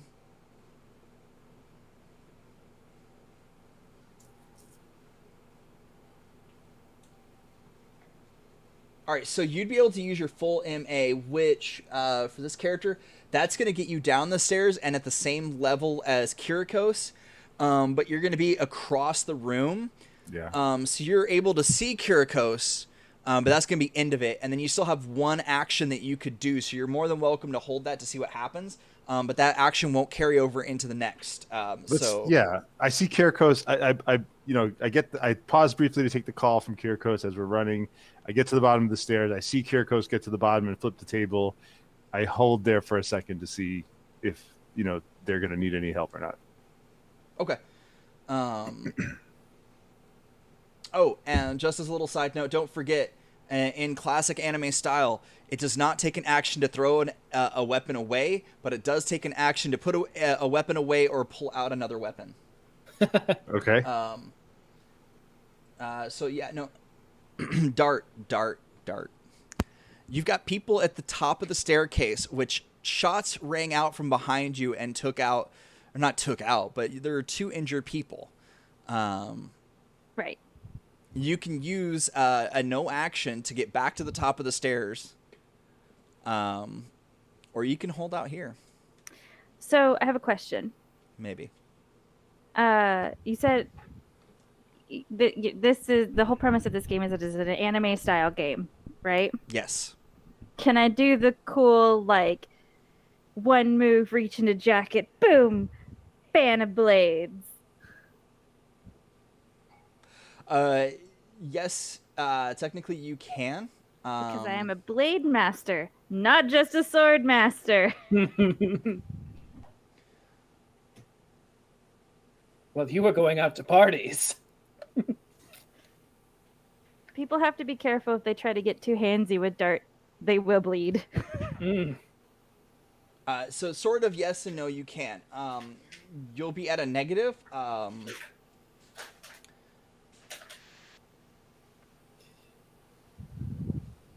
But will it look cool? I mean, it depends on how you roll. Okay, here it is.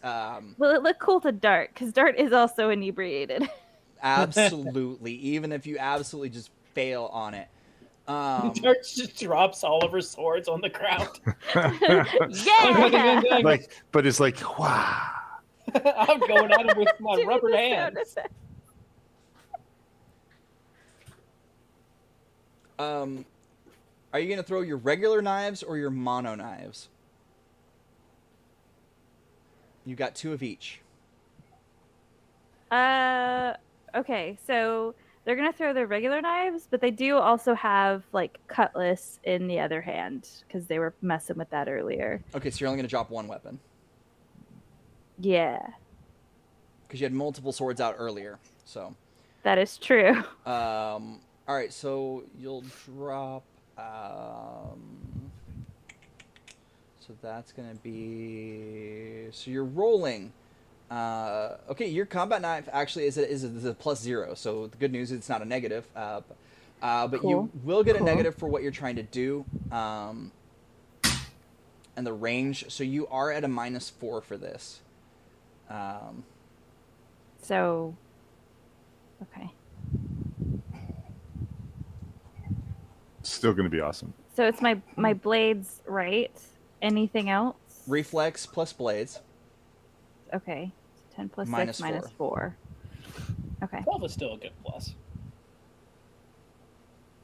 Yeah, but like, much like real dice, digital dice hate me too. So, Hey, 16's a good okay. All right. That's not too bad. Could be worse. Could be better. But could be worse. Could have been a 10. Could have. Yeah.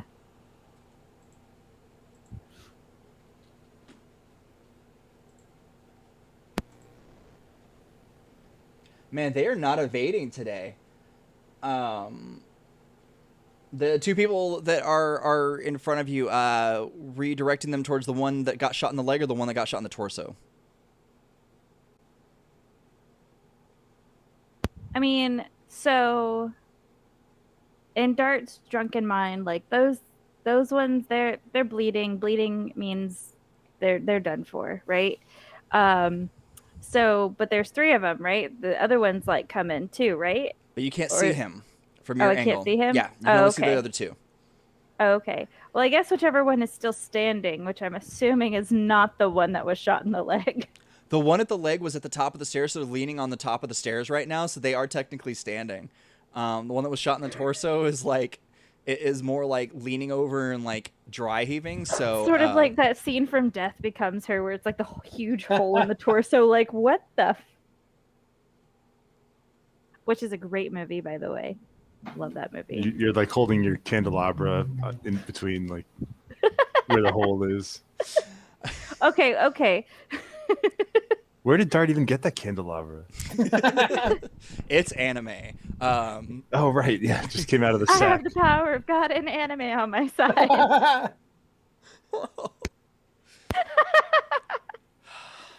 That's where it came from. Okay, so I guess because honestly, Dart's just like, oh, this will be cool, and just does it. So whoever is closest in line of sight is the one that's getting hit. Oh no, leg guy. Leg guy is the closest. Having the worst Man, day fuck of leg life. guy. All right. So your combat knife is going to be Oh,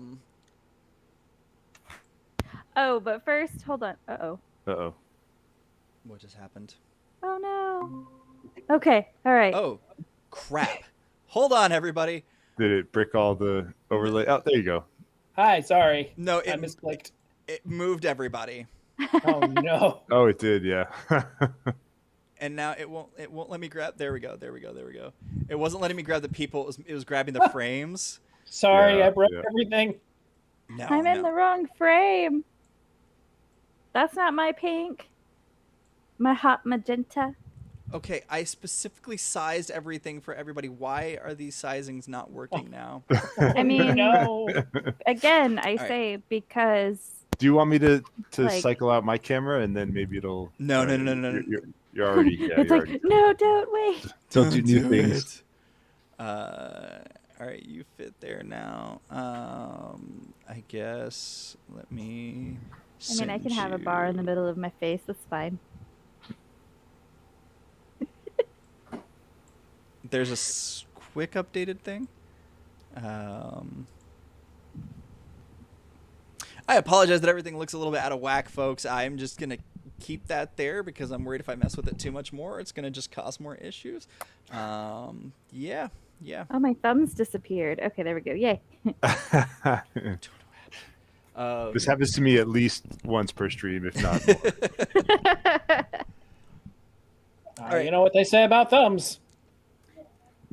True. So you've got All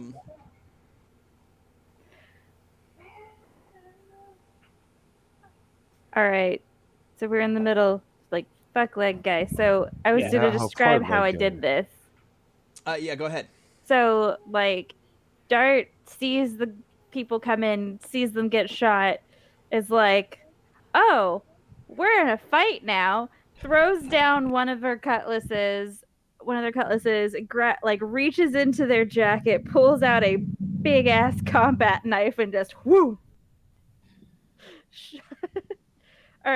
Throws the cutlass at the ground. It like sticks in and does the wobble in the floor. Like, yeah, here we go. Wah. Like, Alright. Dart is stoked. So go ahead and give me a d6 for your combat knife. Okay. Dart did not wake up and choose violence, but she is ready to choose violence at the drop of a hat. The hat doesn't even really have to drop. It's like the slight teeter of a hat. Yes. Oh. Someone tips a hat. Fun fact about combat knives with other weapons. You do get a bonus to rolls called AP, which ignores...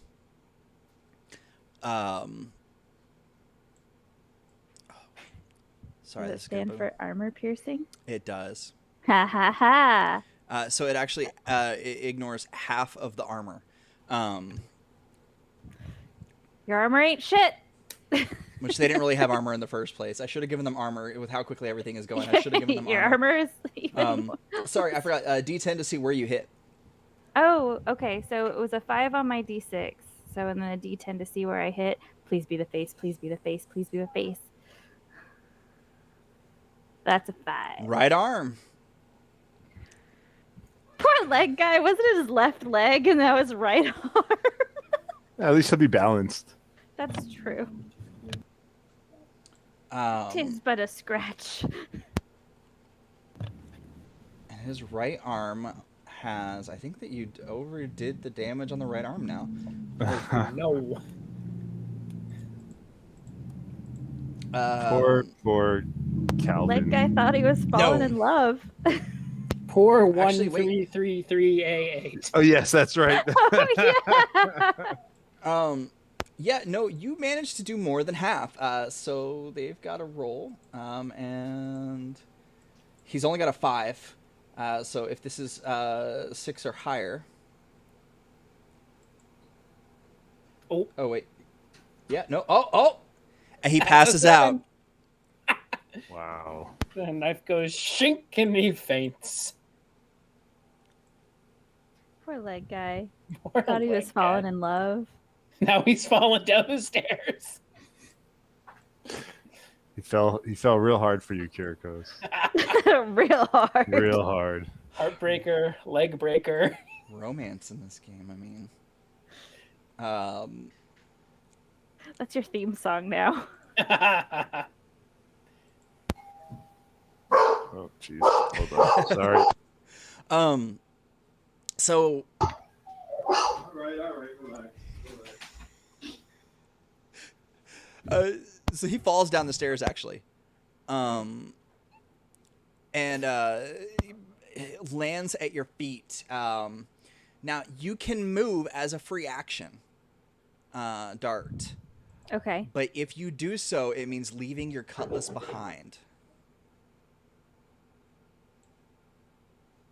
No, I did the cool move. Now I'm gonna grab cutlass and charge. All right. Well, that is actually you're out of actions for this round. That's fine. So That is the intention.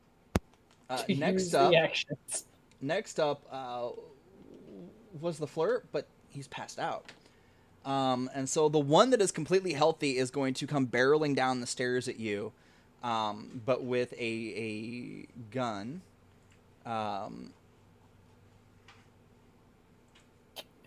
What have you got there, Darts? A knife! Hey, I feel like Dart is the kind of person who would bring a knife to a gunfight and win. All right, so he's got an energy pistol, which is he's gonna get a +2 to shoot. Is that gonna be enough?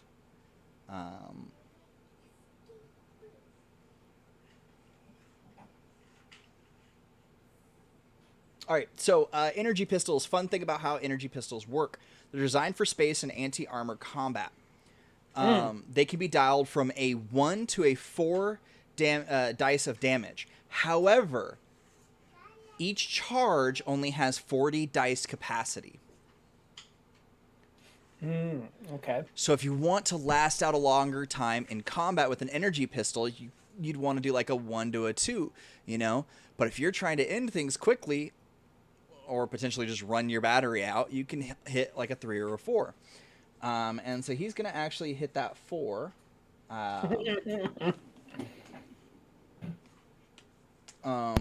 Ain't about this life. Not messing around, yeah. So it's a high-powered, you hear it wearing up, and you know that this is basically like, in RP standards, you can hear it. And you know that what's about to happen is basically like a high-powered energy beam coming at you. This is about to hurt. Wait, yeah, everything totaled up. He's going to get an 8 to shoot. Who is he shooting at? Dart. Okay. Sorry, I a mean- +2 is a 10. Stay strong, little frog. So that's a 19. And they rolled a 10. Oh gosh. Like, but why do you gotta be a dick? All right, so they 24 is what you have to beat. Are you fucking kidding me? Okay. Did they roll a 10 or did they get a 10 to a bonus? Because I see 9 plus 10. Oh no, okay, yeah, no, they did. I read that wrong. Okay. Thank, Good catch. thank you, baby Jesus. So yeah, you got to beat a 19. Not to be an evaporated frog. So you are rolling Okay. a D10 plus. You've got a 10 for reflex and a 5 for dodge. So a 15 plus a D10. That's not bad. That's You need a 4 or higher on your die. If you get 1 to 3,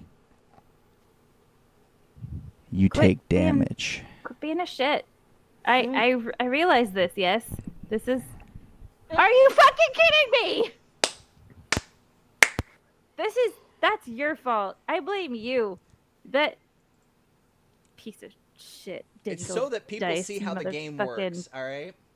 People need to see how the game works.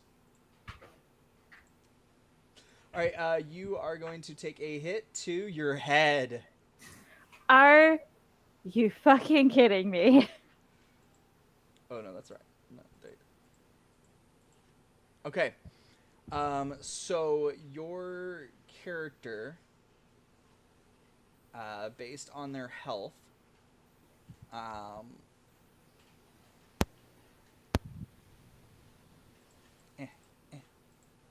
there you are. You have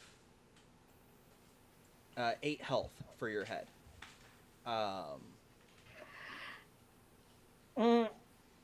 Really?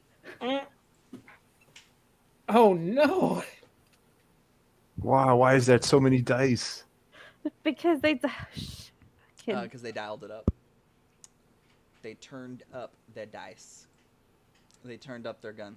Because they didn't like what you did. They didn't like what we did. They don't even know what we did. Does Dart You- not have a face anymore? They know what I Probably did. not. I've shot at them. I threw a knife. It just seemed like the thing to do at the time. It feels like the resulting backlash is not proportionate to the actions presented. So you do have. I gave the slime around you like a slight bit of armor to it. It's not much. It negates it down a bit, but not enough to like stop everything and not just completely not obliterate you. Yeah. I'm so sorry. No, you're not. No, So I what am. happens? Is Dart dead, or does Dart have to roll to not die? No, Dart's dead.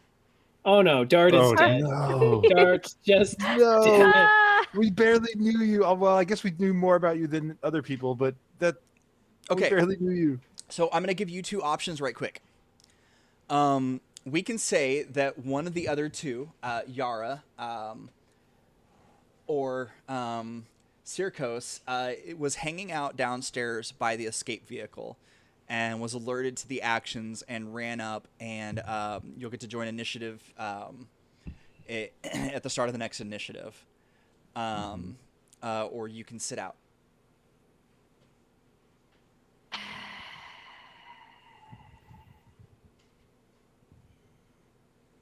Okay. No! Piece of shit. Laser dialing up to 11. No. Yeah, I guess I will play as the captain. Okay, you like Yara? Captain's like, really? You had one job. I thought you got the briefcase out. I thought we were good. What do you mean Why is Dart's Dart dead? I'm kind of mad Dart's dead because that means now we can't run into Dart later, which would have been awesome. Oh. Well, I shouldn't have tried to give him his number. This is my fault. Should have just gone to the bathroom. I should have just gone to pee. Now my friend is dead. If you could go ahead and do Butterfly effect. go ahead and do a D10 plus 8 roll, just so that we know where you're going to be in for initiative. A butterfly flaps that its next wings, row. and on the other side of the planet, a frog explodes. All right, so he's going to use the leftover action that he has to get down the stairs. These are leftover action. That's such bullshit. Yeah, everybody gets 2 actions, but he's going to move. So that's going to put him at the bottom of the stairs, and he's going to get half cover.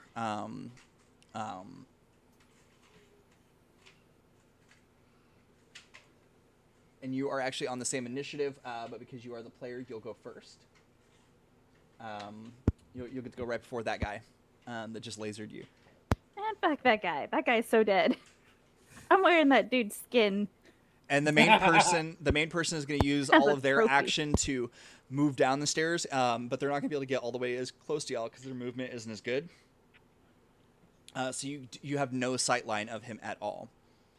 Okay. So it's going to go back up to the top. You guys just see Dart's charred, headless corpse just kind of flops and squished down the stairs. No, you were on the landing, so you just flop down on the landing. Like they don't even know. We don't even know. They don't even know. I'm just running down the back way thinking like, oh man, can't wait to hear Dart tell this story later to the captain. I don't know. Kiriko's he 4 heard hours. a laser blast, saw a flash of light, and now there are 2 bad guys at the bottom of the stairs that moved past a dart that did not stop them. Mm-hmm. There's an equation here that I think he's capable of performing. Yeah. So sorry. Back to the top. So that's going to be Emilio. Start him a new round.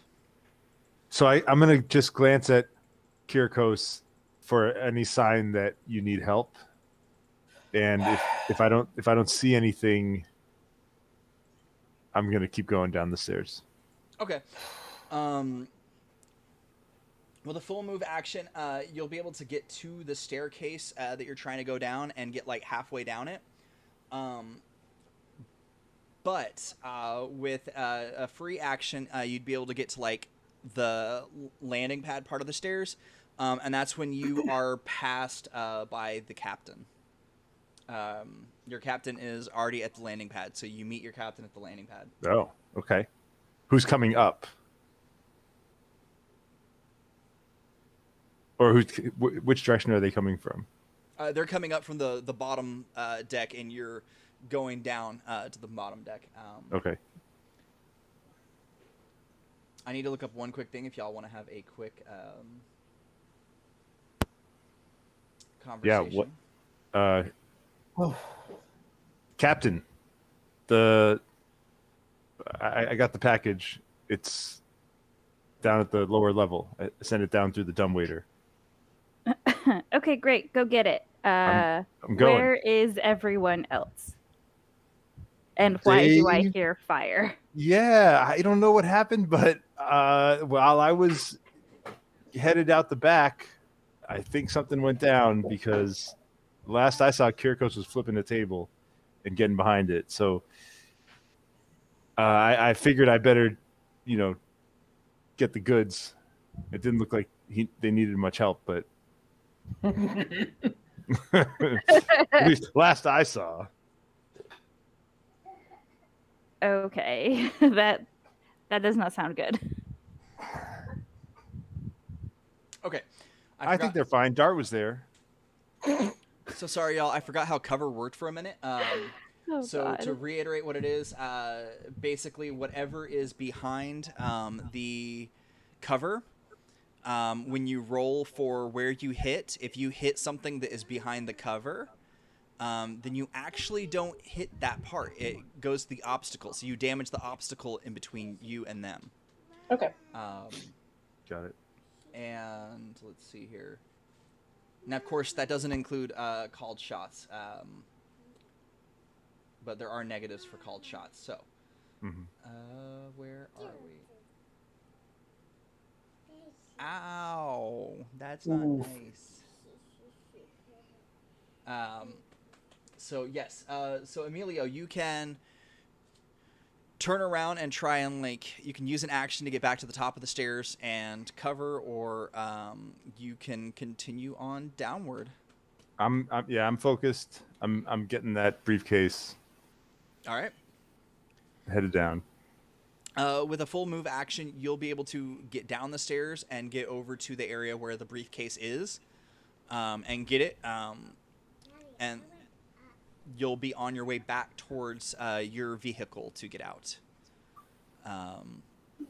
Okay. Well, so I think I won't be able to do this turn, obviously, but I think my plan is to drop off the briefcase and then head back up to make sure everyone's good. Okay.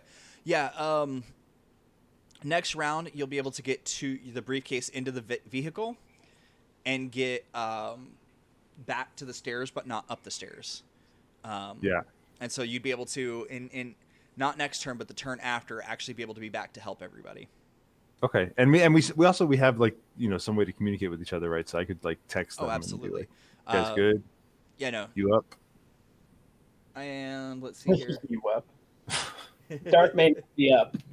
Will. So can I quickly see the text? Darts down.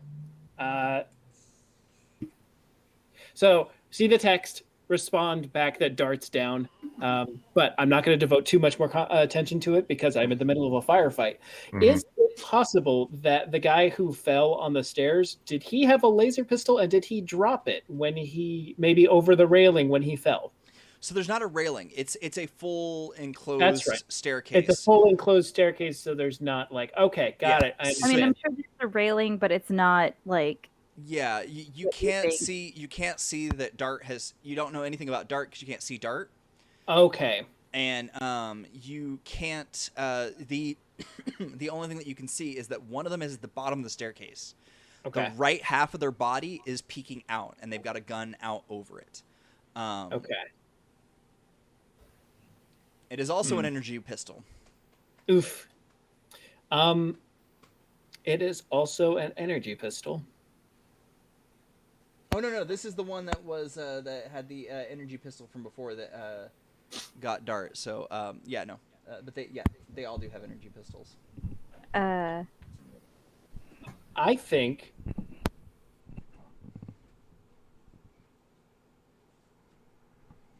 that I am going to run for the staircase and send Kiriko's a follow-up text that says, "Get the ship started."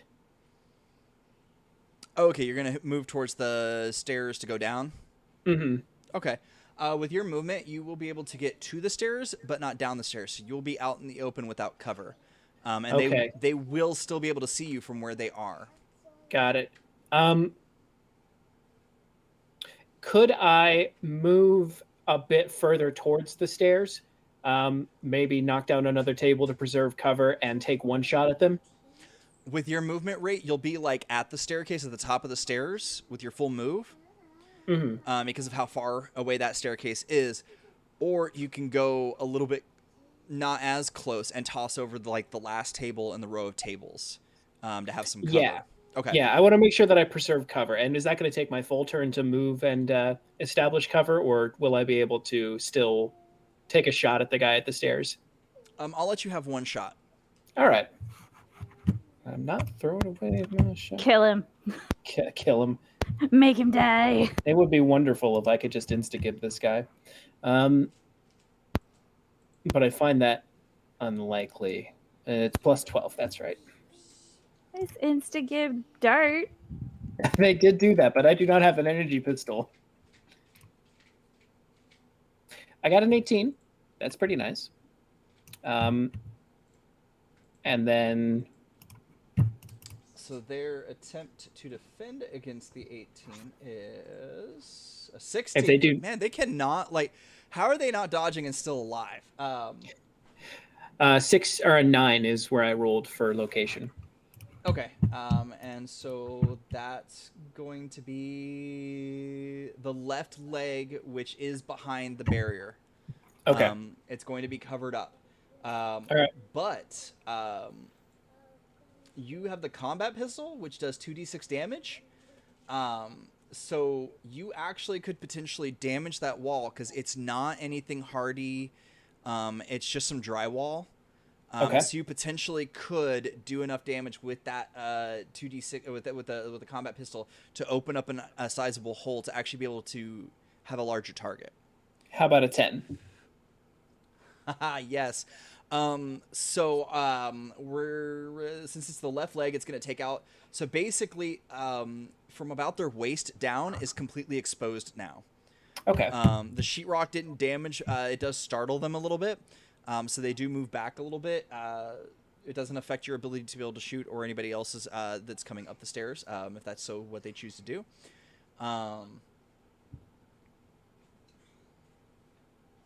Yeah. And Okay. that's gonna go to Chels.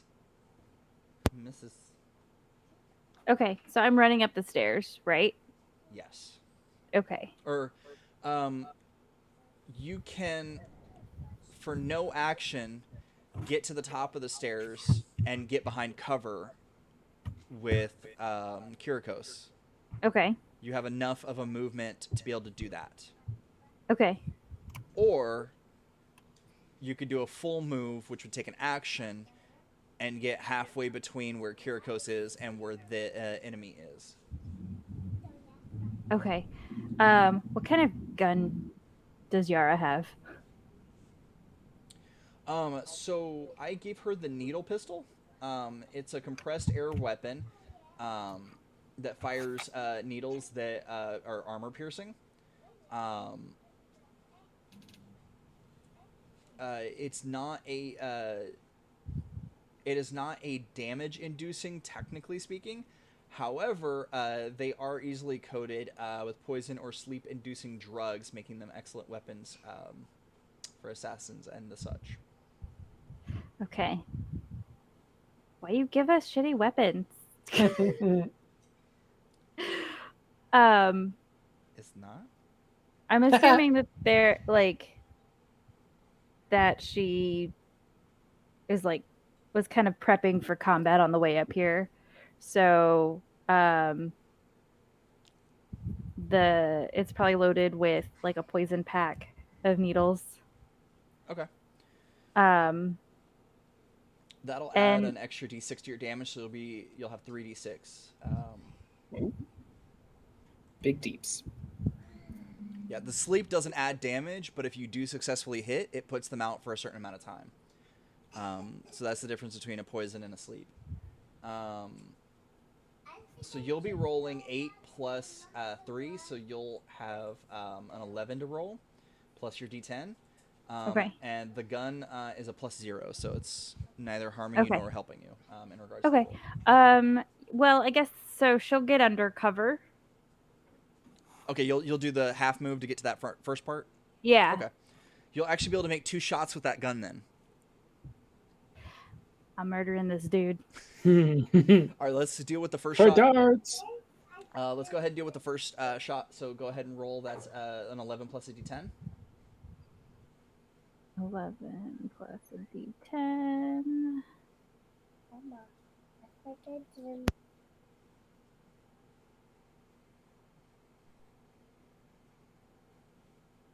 Oh, you got it. You kidding me?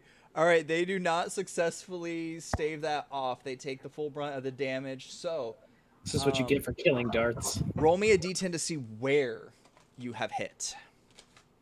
Please be in the legs, because like So you've got the right side of the body and both legs. just don't be anything stupid. That's the head. That's head. That's There we the go. stupidest. Well, I guess right side of the body, the head is included. No, head's gonna count. Just for flavor, these darts are made with dart. Because they're based off of the poisoned dart frog, so some of their mucus Yeah, Was The captain harvested some of Dart's mucus to make because these it's poison. because I it's love it. useful, right? Sure. So go ahead and give me a 3d6 damage. And they've got 6 for their head. Vengeance. Don't be shitty. Yeah. Yeah, no. There's no ways around it. That's gonna go right through and kill him. You have one-shotted him in the head. Dart's revenge. So we're gonna roll a shock for the guy that is right behind him. Doesn't phase him. They're not very good, but they are trained professionals. If you want, you can hold that last action, which I'm guessing is what you're gonna do.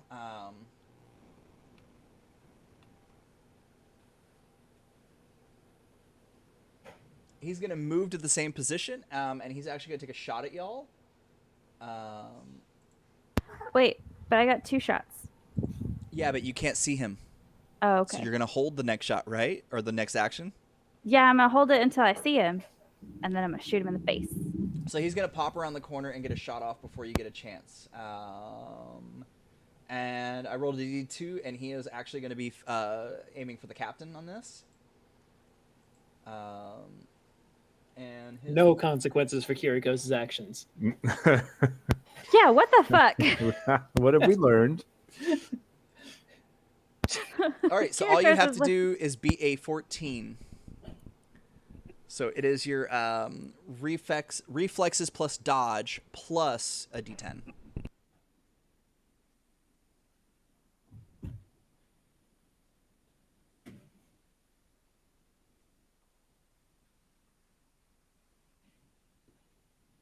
Okay. So it's a 14. Goes to the defender. Haha! Suck it. It's a miss.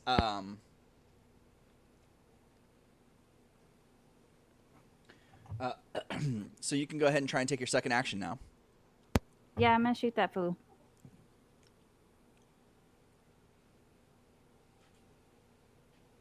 So what were my darts again? Because I have no It's a memory. plus 11. Plus 11. Okay.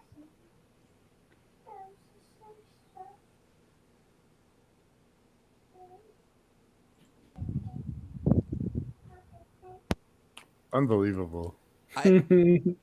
Not once. Earl's like, oh, you're running the game, and this is how the enemies can defend? Nah. Pew! All right, so go ahead and give me a D10 to see where it hits. In their defense, they didn't. Not really in their defense, against their defense. In our defense, they ran straight into us without cover, and the moment they got cover, I destroyed their cover. That is true.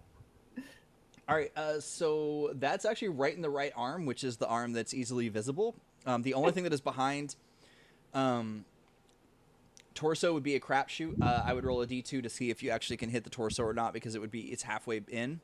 But the arm is... I mean, it's a needle covered in poison. Yeah.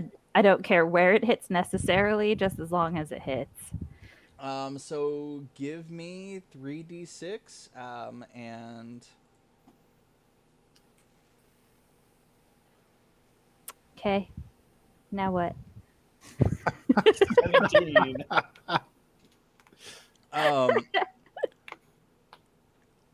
So they're holding their gun and they've got it faced at you, and like they're ready to shoot, and it just like their arm just goes completely limp, and they've just got needles sticking out of it, and you can see them like they're trying to flop their arm, like get it back up, but like their arm just is jelly. It's not working. It's not operating.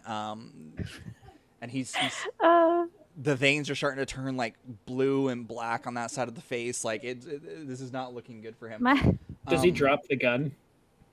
They weren't ready. Not for exactly. The gloves that they wear prevent them from like just dropping it on accident. He has to actively let it go. So he's still in his hand, but he can't like he can neither release it nor like get his hand to do anything else. So he's gonna spend his last action grabbing a weapon from another pouch, and he's gonna use his free action to basically. Oh no, he uses free action to move into range. So he doesn't have a free action. So yeah, he's just gonna grab another weapon from his left side and get ready for the next round. Anything for the cause. I appreciate his dedication. Yeah. And back up to the top with Emilio. All right. Well, I got the message to get the ship started, as opposed to coming back to help. So I'll text back, "You sure?" And I'll start preparing the ship to take off. So the little skiff that y'all have is basically a like transport skiff. It's gonna blend in with the traffic that is down below. It's the one that y'all bartered for from one of the local villages. Mm-hmm. And it's a gravity vehicle, so it's basically going to let you drop out of the vehicle that you're in, and you're going to stop about 4 feet from the surface, and so you'll float from there. And so it's not a whole Perfect. lot. Yeah, I'm cleaning some muck out of like the front grill that, because this was like, a dilapidated thing that we found up by the side of the road somewhere, right? So Oh no, this was a full barter. Like it's not like great, but it's not bad. It's like getting somebody's old horse trailer. I don't know if you've ever been around horses, but like you get somebody else, like there's some rust on it, but I mean you could still transport still animals in good. it. But like Yeah. so I'm like that's what you got. It's something that's gonna blend in as soon as you hit the ground. It's little and broken, but still good. It's not broken, but you do want to hold on when you're going down. It's an older model without seatbelts. Nice. Mm-hmm. I remember the person that we bartered for this with fondly. Seatbelts are for the weak. Natural selection. Go. So Kiriko shot him in the leg too. That's just Kiriko's MO. Yara's like, I'm assuming you started this. And speaking of, it's back up to Will. I turn and respond. I just smile like a very sheepish, like I tried, and shrug, and then I turn around and take a shot at the guy that's standing in the doorway. All right. So same thing with cover. The only area that is really covered up right now is the right arm. And if you roll left arm, you're just gonna have to re-roll. Oh, so roll to attack first. Let's do that, and then 21. Yeah. Let's see him dodge that. not even close. All half paralyzed and shit. The D10 is a 10, and then the damage is 8.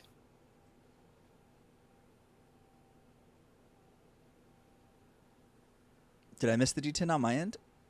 No, I rolled the No, D10 and the it's in there. D6s together. Oh.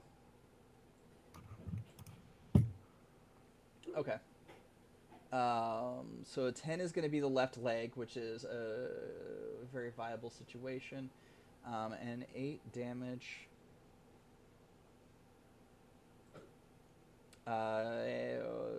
Which is going to cause them to have to roll shock, but they still have a chance of surviving this. Nope, they're in shock. He falls over, like, passes out on the ground because there's a definite damage to the left leg. So Was that the last one? that was the last one. Mm-hmm. So Okay. Mike, shrug, smile, turn around, shoot, motion to the captain. After you. Do All y'all right. run? Do y'all run to get Dart, or do you just leave? Well, Yara doesn't know what happened to her other crewmates. She's seen 2 of the 3 that were on this mission. Plus, okay, we got a package, but let's see what else is on these guys. And so she's gonna like vault over the tables and like sprint over real fast and like check things out. So Kiriko's seeing you do that instead, kind of like sighs, nods, yeah, and follow her, assuming that I have movement for the rest of my action. I mean, I So think we're it's out like of combat now, Are so we You're out out of of combat. combat? You're out of combat, so there's no actions. yeah. All right, got it. So yeah, just gonna follow her. Keep my gun out, reload it if that's a thing. Oh, absolutely. You're able to gather a total of 6 energy pistols, Nice. each with one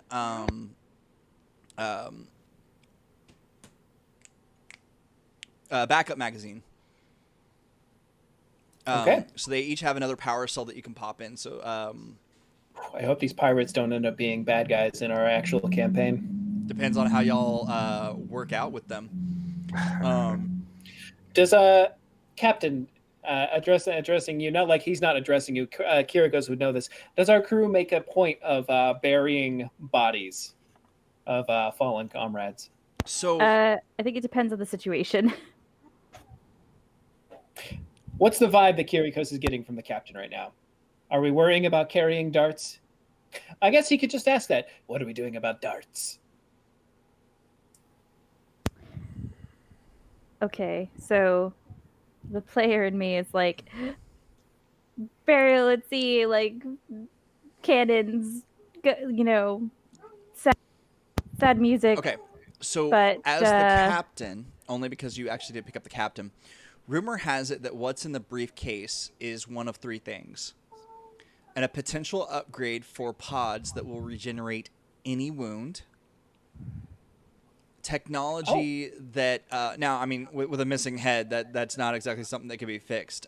You but, said any wound. You said any. okay, let's say it will rebuild the head, but like it's not going to be Dart anymore. Oh no! Like that would be the thing because the brain's gone.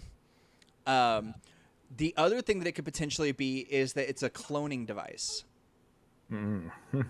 Would it be Dart then? If it's a cloning device, yes. And the third thing that it is that it is a new upgrade for the pods that basically turns them into, for lack of better terminology, like a hyper healing machine. Like it's going to basically be able to heal. There's going to be no more sickness with this invention, and you have the types of pods that these plug into because almost all ships have HII pods on them. Nice. Okay. So, yeah, we're grabbing Dart, and right. I mean Dart's little. They're a frog. That's not. There's not much mass there. Even if they are, even if they were on the taller side of things or larger side of things, there's not that much mass there. So significantly now. Yeah. So we're grabbing Dart. Captain is making you do it because this is clearly your fault. This is my fault. Clean up your mess. And grabbing the other briefcases. You never know what might be in them. All right, so y'all get down. He's going to scoop up the frog. Y'all get down to the vessel. The doors are open. It's a bit windy. You're able to get down to the surface without any issues. And you're able to kind of speed off. The party barge that y'all were on didn't have any direct security staff of its own, which is why y'all picked it, which is why they sent 3 security officers instead of, like a bag person to handle it, or, just like a delivery person. Like a normal courier, yeah. So you're kind of back at your ship and you plug this in. And that's the end of player knowledge for what happens. You know you want Dart to be in the story. Don't be a shit. Yes, but your characters don't know enough about the pirates to know. Everything else that you just heard is what your players got. Oh, I'm sorry. One more thing happened. Right as y'all are about to get back to your ship, back to the pirates' down ship, you see a ship come flying down into the planet. It is a large... oh, my brain just... it's a frigate class ship. and it comes flying fast through. It doesn't crash. It actually manages to land. It's about like 6 or 7 times the size of the vessel that y'all are in. And it's got iron-bound markings all over it. Ruh-roh, Raggy. And for pirates, that's not exactly necessarily like a 100% like not Was gonna go near interested it. for a second, and then the interest was gone. But it lands not too far from where y'all are. It's basically in between y'all and where Kirikos heard that they were going to drop the research off to. So it's basically kind of further out into the nothingness of the planet. And that is where your player knowledge ends. As soon as y'all get planet side as your characters, you look at local news feeds and you're able to see that some locals managed to catch some information and videos of a fight happening on a ship. They have videos because at first Dart was putting on a goddamn show. Yeah. So there's some videos, but due to the pirates' technology, all of y'all's faces are blurred. So Hack the planet.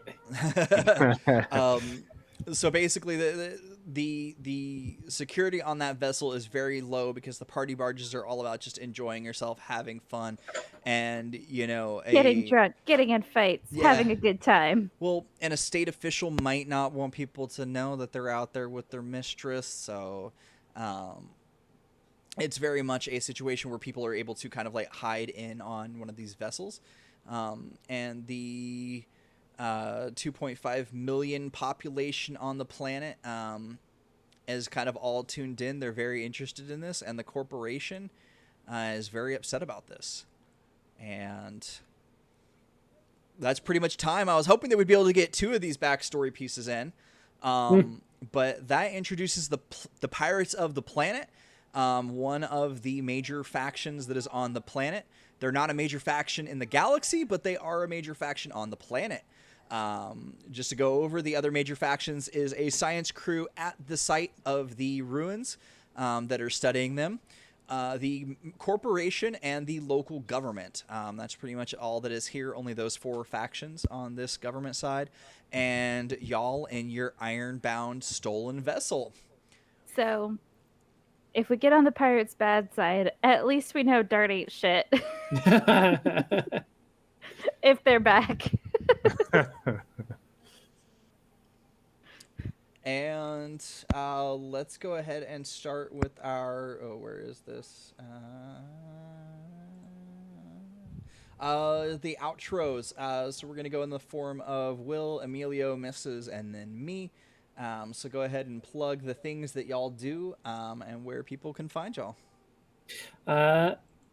All right, that was a lot of fun. You can find me on Twitter at William C. Allen, and on YouTube at Rolla Will Save, as well as my work on the Eat the Rich Anthology Volume 1 that you can find on the DM's Guild. We just hit Platinum recently, which is really cool. And you can find the other editions of Eat the Rich on Zine, or the Zines on, what's it called? Tabletop. There's Drive-Thru RPG. There we go. Awesome. Well, yeah, thanks everybody for checking out this show. This was super fun. And again, my name is Emilio with Let's Roll Characters. We have a YouTube show where we roll random characters for role-playing games based on all sorts of different prompts. A lot of dice rolling, so it's a lot of fun. We also stream some games on our Twitch, which is twitch.tv/Let's Roll Characters. And we're on Twitter at Let's Roll CHARS. Let's Roll Cares. But yeah, check out our stuff. Thanks. Mrs. RPG Hour. You can find me on Twitter at Our Adventures. I'm like technically the host of Our Adventures, the podcast, where we play a bunch of one-shots with like cool people from the internet and mostly indie games and stuff. So it's a lot of fun. I am also working on a project, amnesia.fm, which is based on the It's Dangerous to Go Alone, Take This game from Margaret Catter Development. And we are currently looking for cast members for that. So if you're interested, you can DM me on Twitter, or you can reach out to us on Gilded, which is gilded.gg/RPG Hour Studios. And there's like a whole section for amnesia.fm. Also, Our Adventures if you're interested in playing there. Yeah, and sometimes I stream on Twitch and I play games that are fun, and sometimes I make cookies.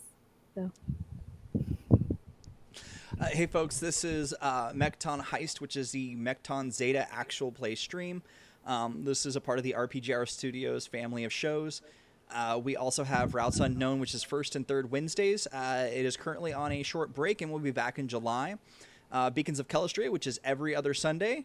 Then our podcast, the three that are currently live and available is Star Wars Legacies, which is a Star Wars D6 podcast, Our Adventures, which is a one-shot podcast, and RPG Hour. There are some actual plays over there, but that is had a change. RPG Hour, the podcast, is moving towards interviews and discussions, and that is where the other show, Indie RPG Hour, which is a stream that is on Friday evenings. You can catch if you catch that, but if you miss it, you can catch it in podcast form out on the RPG Hour podcast. I think that is everything. I am at RPG Hour on Twitter. Or at ENBY Mecha Pilot. You can find me at either of those. And until the dice roll again.